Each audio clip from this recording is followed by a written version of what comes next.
ದೇವರಿಗೆ ಸ್ತೋತ್ರವಾಗಲಿ. ದೇವರಿಗೆ ಅಮೂಲ್ಯರು, ಅತಿ ಪ್ರಿಯರು, ಘನವಂತರಾದ ಪ್ರಿಯ ದೇವರ ಮಕ್ಕಳೇ, ಬನ್ನಿರಿ ಪ್ರಿಯರೇ, ಈ ಸಮಯ, ಈ ದಿನ ನಾವು ಧ್ಯಾನಿಸಲಿರುವ ಜೀವ ನೀಡುವ, ರಕ್ಷಣೆ ನೀಡುವ, ಬೆಳಕು ನೀಡುವ, ಶಾಂತಿ, ಧೈರ್ಯ, ದೇವರ ನೀತಿ, ಭಯಭಕ್ತಿ, ದೇವರ ಜ್ಞಾನ, ದೇವದೂತರ ಕಾವಲು, ನಿತ್ಯ ಜೀವ ನೀಡುವ ಆರೋಗ್ಯದಾಯಕ ದೇವರ ವಾಕ್ಯ ಭಾಗ ಅಂಶ ಪ್ರಿಯರೇ, ಯೇಸುವಿನ ಡಂಬವಿಲ್ಲದ ಸ್ವಭಾವ. ಹೌದು ಪ್ರಿಯರೇ, ಅಂಶ ಯೇಸುವಿನ ಡಂಬವಿಲ್ಲದ ಸ್ವಭಾವದ ಬಗ್ಗೆ ಧ್ಯಾನಿಸೋಣ ಪ್ರಿಯರೇ. ಹೀಗೆ ಈ ವಾಕ್ಯ ಭಾಗದೊಳಗೆ ನಾವು ಪ್ರವೇಶ ಆಗುವ ಮೊದಲು ತಂದೆಯಾದ ದೇವರ ದೊಡ್ಡ ಸಹಾಯವನ್ನು, ದೇವಕುಮಾರ ಯೇಸು ಕ್ರಿಸ್ತನ ಸರ್ವಜ್ಞಾನವನ್ನು, ದೇವ ಪರಿಶುದ್ಧಾತ್ಮನ ಸನ್ನಿಧಿಯನ್ನು ಅರ್ಥ ಮಾಡಿಕೊಳ್ಳುವ ಕೃಪೆಯನ್ನು, ಬುದ್ಧಿ ವಿಕಾಸವನ್ನು, ಸಹಾಯವನ್ನು ಕೇಳಿಕೊಳ್ಳೋಣ ಪ್ರೇರೆ. ಕೇಳಲಿರುವ ದೇವರ ಮಾತುಗಳು ನಮ್ಮ ಹೃದಯದಲ್ಲಿ ನೆಲೆಗೊಂಡು 100ಕ್ಕೆ 100 ಫಲ ಕೊಡುವಂತೆ ತಂದೆ ಅನುಗ್ರಹಿಸಲಿ, ಯೇಸು ಕ್ರಿಸ್ತ ನಾಮದಲ್ಲಿ ಆಮೇನ್, ಆಮೇನ್. ನನ್ನೊಂದು ಏಕೀಭವಿಸಿ ಪ್ರಾರ್ಥಿಸಿರಿ ಪ್ರೇರೆ. ಪ್ರಾರ್ಥನೆ. ತಂದೆಯೇ, ಸರ್ವಶಕ್ತನಾದ ದೇವರೇ, ಪರಿಶುದ್ಧನೇ, ಪರಿಶುದ್ಧನೇ, ಪರಿಶುದ್ಧನೇ. ಯೇಸುವಿನ ಡಂಬವಿಲ್ಲದ ಸ್ವಭಾವ ಎನ್ನುವ ಅಂಶವನ್ನು ಧ್ಯಾನಿಸುವಾಗ, ತಂದೆ ಯೇಸುವೆ, ನೀವೇ ನಿಮ್ಮ ಮಕ್ಕಳಾದ ನಮ್ಮೆಲ್ಲರೊಂದಿಗೆ ನಿಮ್ಮ ಪರಿಶುದ್ಧ ಗ್ರಂಥದ ವಾಕ್ಯ ಭಾಗದಿಂದ ಮಾತನಾಡಬೇಕೆಂದು, ಆಕಾಶ ಭೂಮಿ ಅಳಿದೋದರೂ ನನ್ನ ಮಾತುಗಳು ಅಳಿದು ಹೋಗುವುದಿಲ್ಲ, ಶಾಶ್ವತವಾಗಿ ಉಳಿಯುತ್ತವೆ ಎಂದಿದ್ದೀರಿ. ಅಂತ ಶಾಶ್ವತವಾಗಿ ನಿಲ್ಲುವ ನಿಮ್ಮ ವಾಕ್ಯಗಳ ಮುಖಾಂತರ ನಮ್ಮನ್ನು ನಿಮ್ಮ ಪರಿಶುದ್ಧ ರಾಜ್ಯದಲ್ಲಿ, ನೀತಿಯಲ್ಲಿ ಶಾಶ್ವತವಾಗಿ ನಿಲ್ಲಲು, ನಿಮ್ಮ ರಾಜ್ಯ ಸೇರಲು ಮಹಾಕೃಪೆ ತೋರಬೇಕೆಂದು ಕೇಳಲಿರುವ ಪರಿಶುದ್ಧ ಗ್ರಂಥದ, ಜೀವ ಗ್ರಂಥದ ಅನೇಕ ವಾಕ್ಯ ಭಾಗಗಳಿಂದ, ಬೈಬಲ್ ಗ್ರಂಥದ ಮೂಲಕ ನಾವು ಧ್ಯಾನಿಸಲಿರುವಾಗ, ತಂದೆ ನಿನ್ನ ಪರಿಶುದ್ಧಾತ್ಮನೇ ಆಶ್ಚರ್ಯಕರವಾಗಿ, ಅದ್ಭುತವಾಗಿ, ಪರಾಕ್ರಮವಾಗಿ, ನಿತ್ಯವಾದ ಸಮಾಧಾನವಾದ ಕಾರ್ಯಗಳನ್ನು ಅರ್ಥ ಮಾಡಿಕೊಳ್ಳುವಂತೆ, ನಿಮ್ಮ ಸ್ವಭಾವವನ್ನು ಅರ್ಥ ಮಾಡಿಕೊಳ್ಳುವಂತೆ ಅನುಗ್ರಹಿಸಿರಿ. ಆ ಡಂಬವಿಲ್ಲದ ಸ್ವಭಾವದಲ್ಲಿ ನಮ್ಮನ್ನು ನಿಮ್ಮ ಪರಿಶುದ್ಧಾತ್ಮನಿಂದ ನೆಲೆಗೊಳಿಸಬೇಕೆಂದು, ಸರ್ವಜ್ಞಾನ ನಿಧಿಯಾದ, ಭಯಭಕ್ತಿ ಕಾರಣನಾದ ತಂದೆ ಯೇಸು ಕ್ರಿಸ್ತ ನಾಮದಲ್ಲಿ ಹೀಗೆ ಮಾಡಿ, ಶಾಂತಿದಾಯಕ ದೇವರೇ, ಸೈತಾನನನ್ನು, ಅವನ ಅನುಚರರನ್ನು ನಿಮ್ಮ ಮಕ್ಕಳಾದ ನಮ್ಮೆಲ್ಲರ ಕಾಲಕೆಳೆಗೆ ಹಾಕುತ್ತಾ ನಾಶ ಮಾಡುತ್ತಾ ಬರಬೇಕೆಂದು, ನಜರೇತಿನ ದೇವಕುಮಾರ ಪ್ರಾಣ ಕೊಟ್ಟು ಮರಣ ಗೆದ್ದ ಯೇಸು ಕ್ರಿಸ್ತ ಪುನರುತ್ಥಾನ ನಾಮದಲ್ಲಿ ಪ್ರಾರ್ಥಿಸಿ ಬೇಡಿ ಹೊಂದಿದ್ದೇವೆ ತಂದೆ. Amen, amen. Thank you father, thank you Jesus Christ, thank you holy ghost, fire, living water flow. Amen. ಅದು ಪ್ರೇರೆ, ಯೇಸುವಿನ ಡಂಬವಿಲ್ಲದ ಸ್ವಭಾವ. ಈ ವಾಕ್ಯ ಭಾಗವನ್ನು ಧ್ಯಾನಿಸುವ ಮೊದಲು ಒಂದು ಆತ್ಮೀಯ ಗೀತೆಯನ್ನು ಹಾಡಿಕೊಳ್ಳೋಣ ಪ್ರೇರೆ. ಹಾಡು ತೇಜೋವಾಸಿಗಳ ಸ್ವಾಸ್ಥ್ಯ. ಹೌದು ಪ್ರೇರೆ, ತೇಜೋವಾಸಿಗಳ ಸ್ವಾಸ್ಥ್ಯ ಅಂದರೆ ಯೇಸು ತೇಜೋಮಯನಾಗಿದ್ದಾನೆ ಪ್ರೇರೆ, ಮತ್ತು ಆತನಲ್ಲಿ ವಿಶ್ವಾಸ ಇಡುವವರು ಆತನ ಸ್ವಾಸ್ಥ್ಯವಾಗಿದ್ದಾರೆ. ಆ ತೇಜೋಮಯ ಜನ ಸ್ವಾಸ್ಥ್ಯದ ಬೆಳೆಗೆ ನಮ್ಮೆಲ್ಲರನ್ನು ಕರೆದುಕೊಂಡು ಹೋಗಲು ಇದ್ದಾನೆ ಯೇಸು. ಹೌದು, ಹಾಡನ್ನು ಹಾಡಿಕೊಂಡು ನಾವು ಕೂಡ ಆ ತೇಜೋಮಯವಾದ ಯೇಸುವಿನಂತೆ ಪ್ರಕಾಶಗೊಳ್ಳೋಣ ಪ್ರೇರೆ. ವಿಶ್ವಾಸ, ಪ್ರಾರ್ಥನೆ, ಪರಿಶುದ್ಧ ಸಾಕ್ಷಿ ಜೀವಿತದಲ್ಲಿ, ನಂಬಿಕೆ, ನಿರೀಕ್ಷೆ, ಪ್ರೀತಿಯಲ್ಲಿ, ಯೇಸು ಕ್ರಿಸ್ತ ನಾಮದಲ್ಲಿ ಆಮೇನ್. ನನ್ನೊಂದು ಏಕೀಭವಿಸಿ ಹಾಡಿರಿ ಪ್ರೇರೆ. ಹಾಡು. ತೇಜೋವಾಸಿಗಳ ಸ್ವಾಸ್ಥ್ಯದಲ್ಲಿ ನನ್ನ ಸೇರಿಸುವುದೇ ನಿನ್ನ ನಿತ್ಯ ಸಂಕಲ್ಪವೇ, ನನ್ನ ಸೇರಿಸುವುದು ನಿನ್ನ ನಿತ್ಯ ಸಂಕಲ್ಪವೇ. ತಂದೆ ದೇವರೇ, ತೇಜೋವಾಸಿಗಳ ಸ್ವಾಸ್ಥ್ಯದಲ್ಲಿ ನನ್ನ ಸೇರಿಸುವುದು ನಿನ್ನ ನಿತ್ಯ ಸಂಕಲ್ಪವಾ. ಯೇಸುವೇ, ನನ್ನ ಸೇರಿಸುವುದು ನಿನ್ನ ನಿತ್ಯ ಸಂಕಲ್ಪವೇ. ತೇಜೋ ನಿವಾಸಿಗಳ ಸ್ವಾಸ್ಥ್ಯದಲ್ಲಿ ಬೆಂಕಿಯೊಳಗೆ ಪುಟವ ಹಾಕಲ್ಪಡಲು ನನ್ನ ವಿಶ್ವಾಸವು ಅಗ್ನಿಯೊಳಗೆ ಪುಟವ ಹಾಕಲ್ಪಡಲು ನಮ್ಮ ವಿಶ್ವಾಸವು ಶುದ್ಧ ಸುವರ್ಣವಾಗುವುದು. ನಿನ್ನ ರೂಪಿಸಲ್ಪಡುವುದು. ಆಮೇನ್. ಶುದ್ಧ ಬಂಗಾರವಾಗುವುದು. ಏಸು ರೂಪಿಸಲ್ಪಡುವುದು. ತೇಜೋ ನಿವಾಸಿಗಳ ಸ್ವಾಸ್ಥ್ಯದಲ್ಲಿ ನನ್ನ ಸೇರಿಸುವುದು ನಿನ್ನ ನಿತ್ಯ ಸಂಕಲ್ಪವೇ. ಪರಿಶುದ್ಧಾತ್ಮನೇ, ನನ್ನ ಸೇರಿಸುವುದು ನಿನ್ನ ನಿತ್ಯ ಸಂಕಲ್ಪವೇ. ತೇಜೋ ನಿವಾಸಿಗಳ ಸ್ವಾಸ್ಥ್ಯದಲ್ಲಿ ಬರಲಿರುವ ಯುಗಗಳಲ್ಲೆಲ್ಲ ಕೃಪಾ ಮಹದೈಶ್ವರ್ಯವೇ. ಬರಲಿರುವಂಥ ಯುಗಗಳಲ್ಲೆಲ್ಲ ಕೃಪೆ ಮಹದೈಶ್ವರ್ಯವೇ ತೋರಿಸಲೆಂದೇ ನನ್ನ ನೀನು ಏರ್ಪಡಿಸಿಕೊಂಡೆಯ. ತೋರಿಸುವ ನಿಮಿತ್ತವೇ ನಮ್ಮನ್ನು ನೀನು ಏರ್ಪಡಿಸಿಕೊಂಡೆ. ಯೇಸು ತೇಜೋ ನಿವಾಸಿಗಳ ಸ್ವಾಸ್ಥ್ಯದಲ್ಲಿ ನನ್ನ ಸೇರಿಸುವುದು ನಿನ್ನ ನಿತ್ಯ ಸಂಕಲ್ಪವೇ. ನಮ್ಮ ಸೇರಿಸುವುದು ನಿನ್ನ ನಿತ್ಯ ಸಂಕಲ್ಪವೇ. ತೇಜೋ ನಿವಾಸಿಗಳ ಸ್ವಾಸ್ಥ್ಯದಲ್ಲಿ ಶಾಪವು ರೋಗಗಳು ಇಲ್ಲದಂಥ ಶಾಶ್ವತ ರಾಜ್ಯವು. ತಂದೆ, ನಿಮ್ಮದು ಶಾಪಗಳು ರೋಗಗಳಿಲ್ಲದಂಥ ಶಾಶ್ವತ ರಾಜ್ಯವು. ಶಾಪ ವಿಮುಕ್ತಿ ಹೊಂದಿದ ಶಾಂತ ಮೂರ್ತಿಗಳ ಸ್ವಾಸ್ಥ್ಯವದುವೆ. ಶಾಪ ವಿಮುಕ್ತಿ ಹೊಂದಿರುವಂಥ ಶಾಂತ ಮೂರ್ತಿಗಳ ಸ್ವಾಸ್ಥ್ಯವದುವೆ. ತೇಜೋ ನಿವಾಸಿಗಳ ಸ್ವಾಸ್ಥ್ಯದಲ್ಲಿ ನಮ್ಮ ಸೇರಿಸೋದು ನಿನ್ನ ನಿತ್ಯ ಸಂಕಲ್ಪವೇ. ಸುವೆ ನಮ್ಮ ಸೇರಿಸೋದು ನಿನ್ನ ನಿತ್ಯ ಸಂಕಲ್ಪವೇ. ತೇಜೋ ನಿವಾಸಿಗಳ ಸ್ವಾಸ್ಥ್ಯದಲ್ಲಿ ನಟನೆಗಳು ನರಹತ್ಯೆಗಳಿಲ್ಲದಂಥ ನೂತನ ಯೆರೂಷಲೇಮ್ ನಗರ. ನಟನೆಗಳು ನರಹತ್ಯೆಗಳು ಇಲ್ಲದಂಥ ನೂತನ ಯೆರೂಷಲೇಮ್.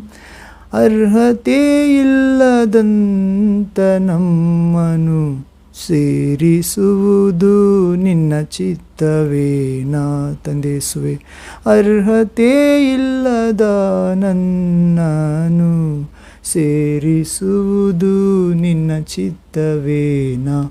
ತೇಜೋ ನಿವಾಸಿಗಳ ಸ್ವಾಸ್ಥ್ಯದಲ್ಲಿ ನನ್ನ ಸೇರಿಸೋದು ನಿನ್ನ ನಿತ್ಯ ಸಂಕಲ್ಪವೇ. ನಮ್ಮನ್ನು ಸೇರಿಸುವುದು ನಿನ್ನ ನಿತ್ಯ ಸಂಕಲ್ಪವೇ ತಂದೆ. ತೇಜೋ ನಿವಾಸಿಗಳ ಸ್ವಾಸ್ಥ್ಯದಲ್ಲಿ. Thank you father, thank you Jesus Christ, thank you holy ghost, fire, living water flow. Amen. We welcome you, Father, in this place. Jesus Christ, mighty name. We welcome you, Jesus, in this word of God.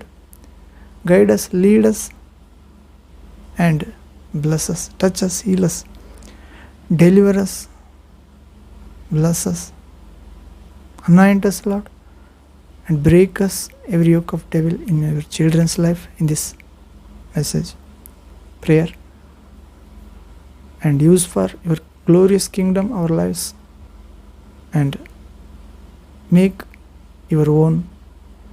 Send your fire in our lives from your throne. Send your living water in our lives from your heavenly throne. In the mighty name of Jesus Christ, we ask, Father God Almighty, Jehovah Jireh. ಆಮೇನ್ ಆಮೇನ್. ಹೌದು ಪ್ರೇರೆ, ತೇಜೋ ನಿವಾಸಿಗಳ ಸ್ವಾಸ್ಥ್ಯದಲ್ಲಿ ನಮ್ಮನ್ನು ಸೇರಿಸುವುದು ದೇವರ ನಿತ್ಯ ಸಂಕಲ್ಪವಾಗಿದೆ. ಮತ್ತು ಅಗ್ನಿಯಲ್ಲಿ ನಮ್ಮ ವಿಶ್ವಾಸವನ್ನು ಪುಟ ಹಾಕಲ್ಪಡುತ್ತದೆ. ಆದರೂ ಶುದ್ಧ ಸುವರ್ಣವಾಗಿ ನಮ್ಮನ್ನು ರೂಪಿಸಲೆಂದೇ ಪ್ರೇರೆ ಅಗ್ನಿಯಂಥ ಶ್ರಮ. ಹೌದು, ಲೋಕದಲ್ಲಿ ನಿಮಗೆ ಕಷ್ಟ ಸಂಕಟ ಉಂಟು, ಆದರೆ ಧೈರ್ಯವಾಗಿರಿ, ನಾನು ಲೋಕವನ್ನು ಜಯಿಸಿದ್ದೇನೆ. ಹೌದು ಪ್ರೇರೆ, ಬಂಗಾರವಾಗಿ ಮಾರ್ಪಡುತ್ತದೆ ಪ್ರೇರೆ. ನಾಶವಾಗುವ ಬಂಗಾರವೇ ಬೆಂಕಿಯಲ್ಲಿ ಶುದ್ಧವಾಗಬೇಕಾದರೆ ನಾಶವಾಗದ ನಮ್ಮ ವಿಶ್ವಾಸ ಎಷ್ಟು ಪರೀಕ್ಷೆ ಆಗಬೇಕಾಗಿದೆ. ಯೇಸು ರೂಪ ಬರಲು, ಹೀಗೆ ಬರಲಿರುವ ಯುಗಗಳಲ್ಲೆಲ್ಲ ಕೃಪೆ ಮಹದೈಶ್ವರ್ಯ ಪ್ರೇರೆ ಪುನರುತ್ಥಾನದ ಯೇಸುವಿನ ಪರಿಶುದ್ಧಾತ್ಮನ ಶಕ್ತಿಯಿಂದ ಪ್ರೀತಿಯಿಂದ ಆ ಕೃಪೆ ಮಹದೈಶ್ವರ್ಯ ತೋರಿಸುವ ನಿಮಿತ್ತ ಯೇಸು ನಮ್ಮನ್ನೆಲ್ಲರನ್ನು ಏರ್ಪಡಿಸಿಕೊಂಡಿದ್ದಾನೆ ಪ್ರೇರೆ, ಕರೆದಿದ್ದಾನೆ ತನ್ನ ನಿತ್ಯ ಮಹಿಮೆಗೆ, ನಿತ್ಯ ಜೀವಕ್ಕೆ, ನಿತ್ಯ ರಾಜ್ಯಕ್ಕೆ. ಶಾಪಗಳು ರೋಗಗಳು ಇಲ್ಲದಂಥ ಶಾಶ್ವತ ರಾಜ್ಯ, ಪರಲೋಕ ರಾಜ್ಯ, ನೂತನ ಯೆರೂಸಲೇಮ್, ಸಿಯೋನ್ಪುರ, ಹೀಗೆ ಶಾಪ ವಿಮುಕ್ತಿ ಹೊಂದಿದ ಶಾಂತಮೂರ್ತಿಗಳ ಸ್ವಾಸ್ಥ್ಯ ಆ ಸಿಯೋನ್ ಪರ್ವತ, ಹೀಗೆ ನಟನೆಗಳು ನರಹತ್ಯೆಗಳು ಇಲ್ಲದಂಥ ಆ ನೂತನ ಯೆರೂಸಲೇಮ್, ಅರ್ಹತೆ ಇಲ್ಲದ ನಮ್ಮನ್ನು ಸೇರಿಸುವುದೇ ತಂದೆಯಾದ ದೇವಕುಮಾರನ ಪರಿಶುದ್ಧಾತ್ಮನ ಸತ್ಯದೇವ ನಿತ್ಯಜೀವಾದ ಯೇಸು ಕ್ರಿಸ್ತನ ಚಿತ್ತವಾಗಿದೆ ಪ್ರೇರೆ. ಹೀಗೆ ತೇಜೋವಾಸಿಗಳ ಸ್ವಾಸ್ಥ್ಯ ಯೇಸುವಿನಲ್ಲಿ ವಿಶ್ವಾಸಿಟ್ಟುವ, ಆತನನ್ನು ಶಾಶ್ವತ ಪ್ರೀತಿಯಿಂದ ಪ್ರೀತಿಸುವ, ಆತನ ಆಜ್ಞೆಗಳನ್ನು ಕೈಗೊಂಡು ನಡೆಯುವ, ತಂದೆಯಿಂದ ದೇವಕುಮಾರನ ಆತ್ಮವನ್ನು ಹೊಂದುವ, ಪರಿಶುದ್ಧಾತ್ಮನ ವಿಧೇಯರಾಗಿ ನಡೆದು ದೇವರ ಮಕ್ಕಳಾಗುವ ಪ್ರತಿಯೊಬ್ಬರಿಗೆ ತೇಜ ನಿವಾಸಿಗಳ ಸ್ವಾಸ್ಥ್ಯ ಇಡಲ್ಪಟ್ಟಿದೆ ಪ್ರೇರೆ ಅಂತ ತೇಜೋಮಯನಾದ ದೇವರಿಗೆ ಸ್ತೋತ್ರವಾಗಲಿ. ನಾವು ವಾಕ್ಯ ಭಾಗದೊಳಗೆ ಪ್ರವೇಶವಾಗೋಣ. ಅಂಶ ಯೇಸುವಿನ ಡಂಬವಿಲ್ಲದ ಸ್ವಭಾವ ಪ್ರೇರೆ. ಹೌದು, ಯೇಸುವಿನ ಸ್ವಭಾವ ಡಂಬವಿಲ್ಲದ ಸ್ವಭಾವ ಪ್ರೇರೆ. ಆತನು ತೋರಿಕೆಗಾಗಿ ಏನು ಮಾಡಲಿಲ್ಲ, ತನ್ನನ್ನು ಕಳುಹಿಸಿದ ಆತನ ಚಿತ್ತವನ್ನು ನೆರವೇರಿಸಲೆಂದೇ ಆತನ ಸ್ವಭಾವ ಇತ್ತು ಪ್ರೇರೆ. ಹೀಗೆ ನಾವು ಮತ್ತಾಯನ ಸುವಾರ್ತೆ 12ನೇ ಅಧ್ಯಾಯ 16ನೇ ವಾಕ್ಯದಿಂದ 21ನೇ ವಾಕ್ಯದವರೆಗೆ ಓದುತ್ತೇವೆ prayer. Matthew gospel chapter 12 verse 16 to 21 word. ಇಲ್ಲಿ ಓದುವುದಾದರೆ,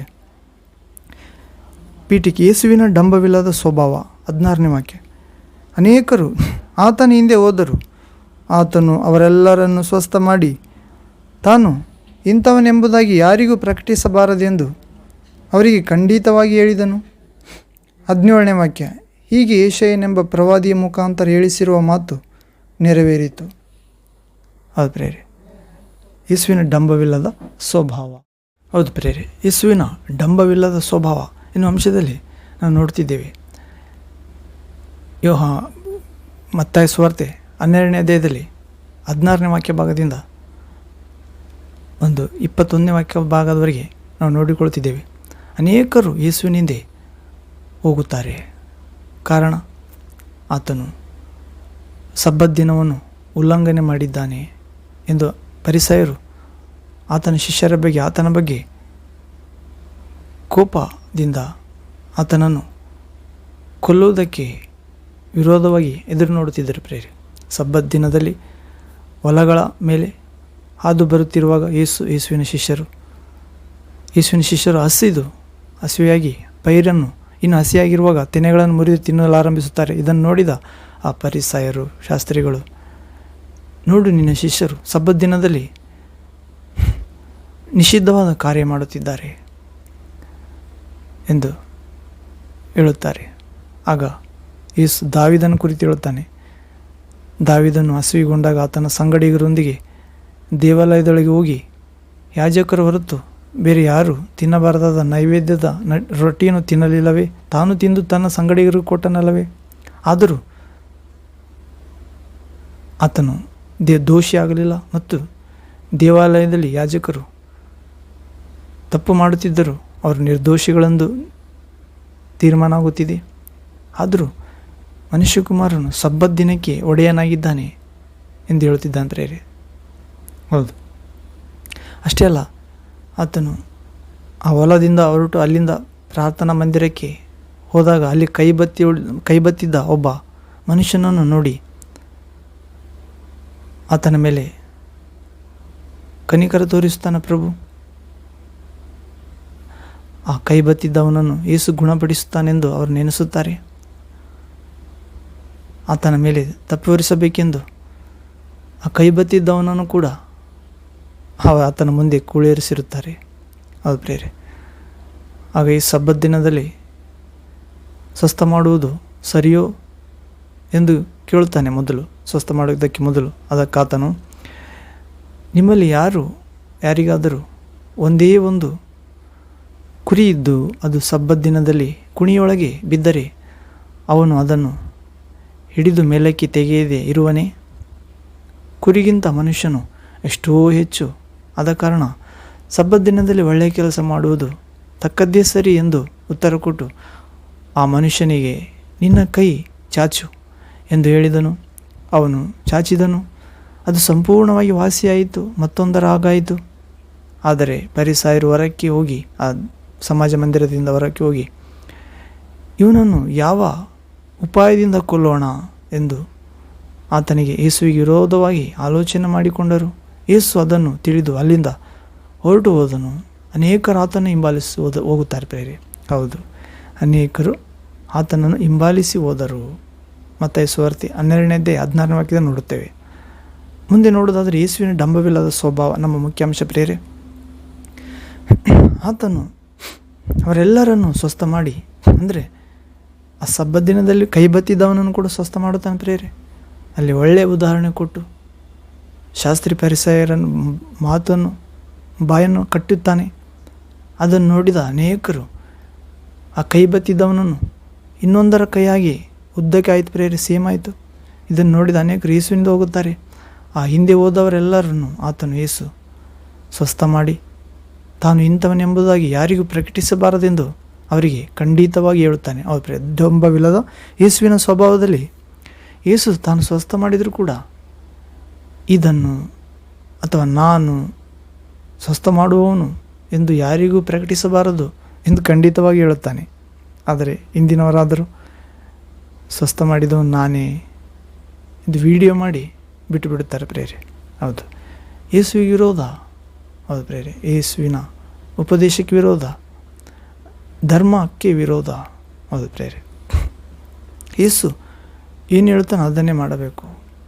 ಶಿಷ್ಯರಾಗಲಿ, ಹಿಂಬಾಲಿಸುವವರಾಗಲಿ, ಸಾಮಾನ್ಯರು, ಯಾರೇ ಆದರೂ ಸೇವಕರು, ಹೀಗೆ ನಾನು ಇಂಥವನೆಂಬುದಾಗಿ ಯಾರಿಗೂ ಪ್ರಕಟಿಸಬಾರದೆಂದು ಖಂಡಿತವಾಗಿ ಹೇಳಿದನು.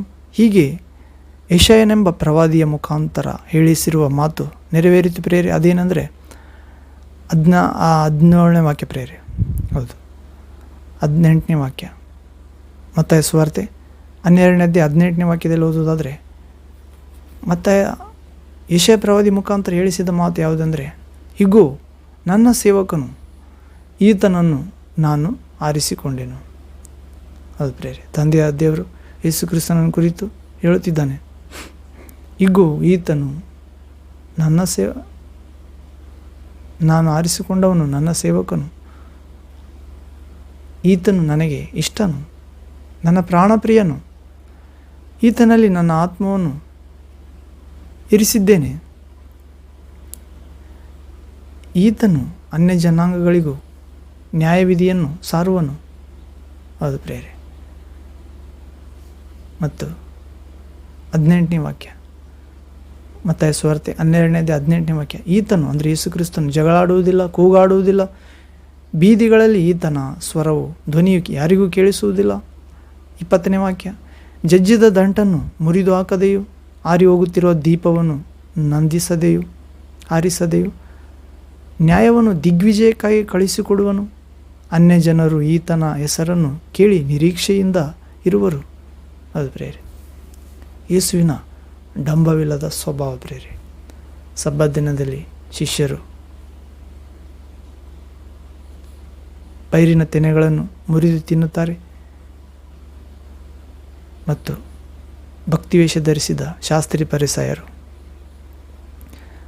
ಸೈತಾನನ ಆಲೋಚನೆ ಕಿವಿಗೊಟ್ಟವರು, ಆಚಾರ ಸಂಬಂಧಿಗಳು, ಸಂಪ್ರದಾಯದ ನೆವದಲ್ಲಿ ದೇವರ ವಾಕ್ಯಗಳನ್ನು ನಿರರ್ಥಕ ಮಾಡಿದವರು, ದೇವರ ವಾಕ್ಯಕ್ಕಿಂತ ಕಟ್ಟಳೆಗಳೇ, ಪೂರ್ವಜರ ಸಂಪ್ರದಾಯಗಳೇ, ನಿರ್ಜೀವ ಕ್ರಿಯೆಗಳೇ ಇಷ್ಟವಾಗಿದ್ದವು ಪ್ರೇರೆ. ಅವರು ತಟ್ಟೆಯ ಹೊರಭಾಗವನ್ನು ಮಾತ್ರ ತೊಳೆಯುವವರು, ಒಳಭಾಗ ಲೋಭದಿಂದಲೂ ದುರಾಶೆಯಿಂದಲೂ ಶರೀರ ಇಚ್ಛೆಗಳಿಂದ ತುಂಬಿತ್ತು. ಹೌದು ಪ್ರೇರೆ. ಹೀಗೆ ಮನುಷ್ಯಕುಮಾರನು ಸಬ್ಬತ್ತಿಗೆ ಒಡೆಯನಾಗಿದ್ದಾನೆ ಎಂದು ಹೇಳುತ್ತಾನೆ. ನಾವು ಕೂಡ ಹೇಳಬೇಕು ಪ್ರೇರೆ, ವಿಶ್ರಾಂತಿ ದಿನಕ್ಕೆ ದೇವರು ಒಡೆಯನಾಗಿದ್ದಾನೆ. ವಿಶ್ರಾಂತಿ ದಿನದಲ್ಲಿ ನಿಮ್ಮ ಇಷ್ಟದಂತೆ ನೆರವೇರಿಸಬಾರದು, ದೇವರ ಇಷ್ಟವನ್ನು ಹುಡುಕಬೇಕು. ಈ ಲೋಕದಲ್ಲಿ ಇದೇ ದಿನ ಕೊನೆಯ ದಿನವಾದರೆ ಯಾವ ರೀತಿ ಜೀವಿಸುತ್ತೀರಿ? ಈ ದಿನ ದೇವರು ಎರಡನೇ ಸಾರಿ ಬರುವುದಾದರೆ ಪ್ರತಿಯೊಬ್ಬನಿಗೂ ಅವನವನ ನಡತೆಗೆ ತಕ್ಕ ಪ್ರತಿಫಲ ಕೊಡಲು ನೀವು ಯಾವ ಪ್ರತಿಫಲ ಹೊಂದುವಿರಿ ಎಂದು ಆ ಸಬ್ಬತ್ ದಿನದಲ್ಲಿ, ವಿಶ್ರಾಂತಿ ದಿನದಲ್ಲಿ ನಾವು ದೇವರಿಗೆ ಇಷ್ಟವಾದ ಕಾರ್ಯಗಳನ್ನು ಮಾಡಬೇಕು ಪ್ರೇರೆ. 6 ದಿನಗಳಲ್ಲಿ ಮಾಡಿದಂತೆ ಮಾಡದೆ ವಿಶೇಷವಾದ ದೇವರ ದಿನ, ದೇವರನ್ನು ಹುಡುಕಬೇಕು, ದೇವರ ಆತ್ಮವನ್ನು ಬೇಡಬೇಕು, ಆತನ ರಕ್ಷಣೆಯನ್ನು ಹೊಂದಬೇಕು, ಆತನ ಸತ್ಯವನ್ನು ಅರಿತುಕೊಂಡು ಸಮಗ್ರ ಸತ್ಯಕ್ಕೆ ಹೋಗಬೇಕು. ಹೀಗೆ ಯೇಸುವಿನ ಡಂಬವಿಲ್ಲದ ಸ್ವಭಾವದಲ್ಲಿ ಆತನು ಸಮಾಜ ಮಂದಿರದಲ್ಲಿ ಕೂತುಕೊಂಡಿದ್ದ, ಕೈ ಬತ್ತಿದ್ದ ಅವನನ್ನು ನೋಡಿ ಪರಿಸರ ಶಾಸ್ತ್ರಿಗಳು ಯೇಸುವಿನ ಮೇಲೆ ತಪ್ಪಿ ಹೊರಿಸಲೆಂದೇ ಕೂರಿಸಿರುತ್ತಾರೆ ಪ್ರೇರೆ. ಯೇಸು ಹೇಗಿದ್ದರೂ ಈತನನ್ನು ಗುಣ ಮಾಡುತ್ತಾನೆಂದು ಗೊತ್ತವರಿಗೆ ಮುಂದಿನ ಲೈನಲ್ಲಿ ಕೂರಿಸಿರ್ತಾರೆ. ಯೇಸು ತಿಳಿದು ಪರಿಸರ ಶಾಸ್ತ್ರಿಗಳ ಆ ಕೆಟ್ಟ ಮನಸ್ಸಾಕ್ಷಿಯನ್ನು ನೋಡಿರಿ, ಸಬ್ಬತ್ ದಿನದಲ್ಲಿ ಒಬ್ಬನಿಗೆ ಕುರಿ ಇದ್ದದ್ದು ಅಂದುಕೊಳ್ಳ್ರಿ, ಅದು ಸಬ್ಬತ್ ದಿನದಲ್ಲಿ ಕುಣಿಯಲ್ಲಿ ಬಿತ್ತಂದರೆ ಸಬ್ಬತ್ ದಿನ ಎಂದು ಅದನ್ನು ಮೇಲಕ್ಕೆ ಎತ್ತದಿರುವಿರೋ? ಮನುಷ್ಯನು ಕುರಿಗಿಂತ ಶ್ರೇಷ್ಠನು ಅಥವಾ ದನ ಕರುಗಳಿಗಿಂತ ಶ್ರೇಷ್ಠನು?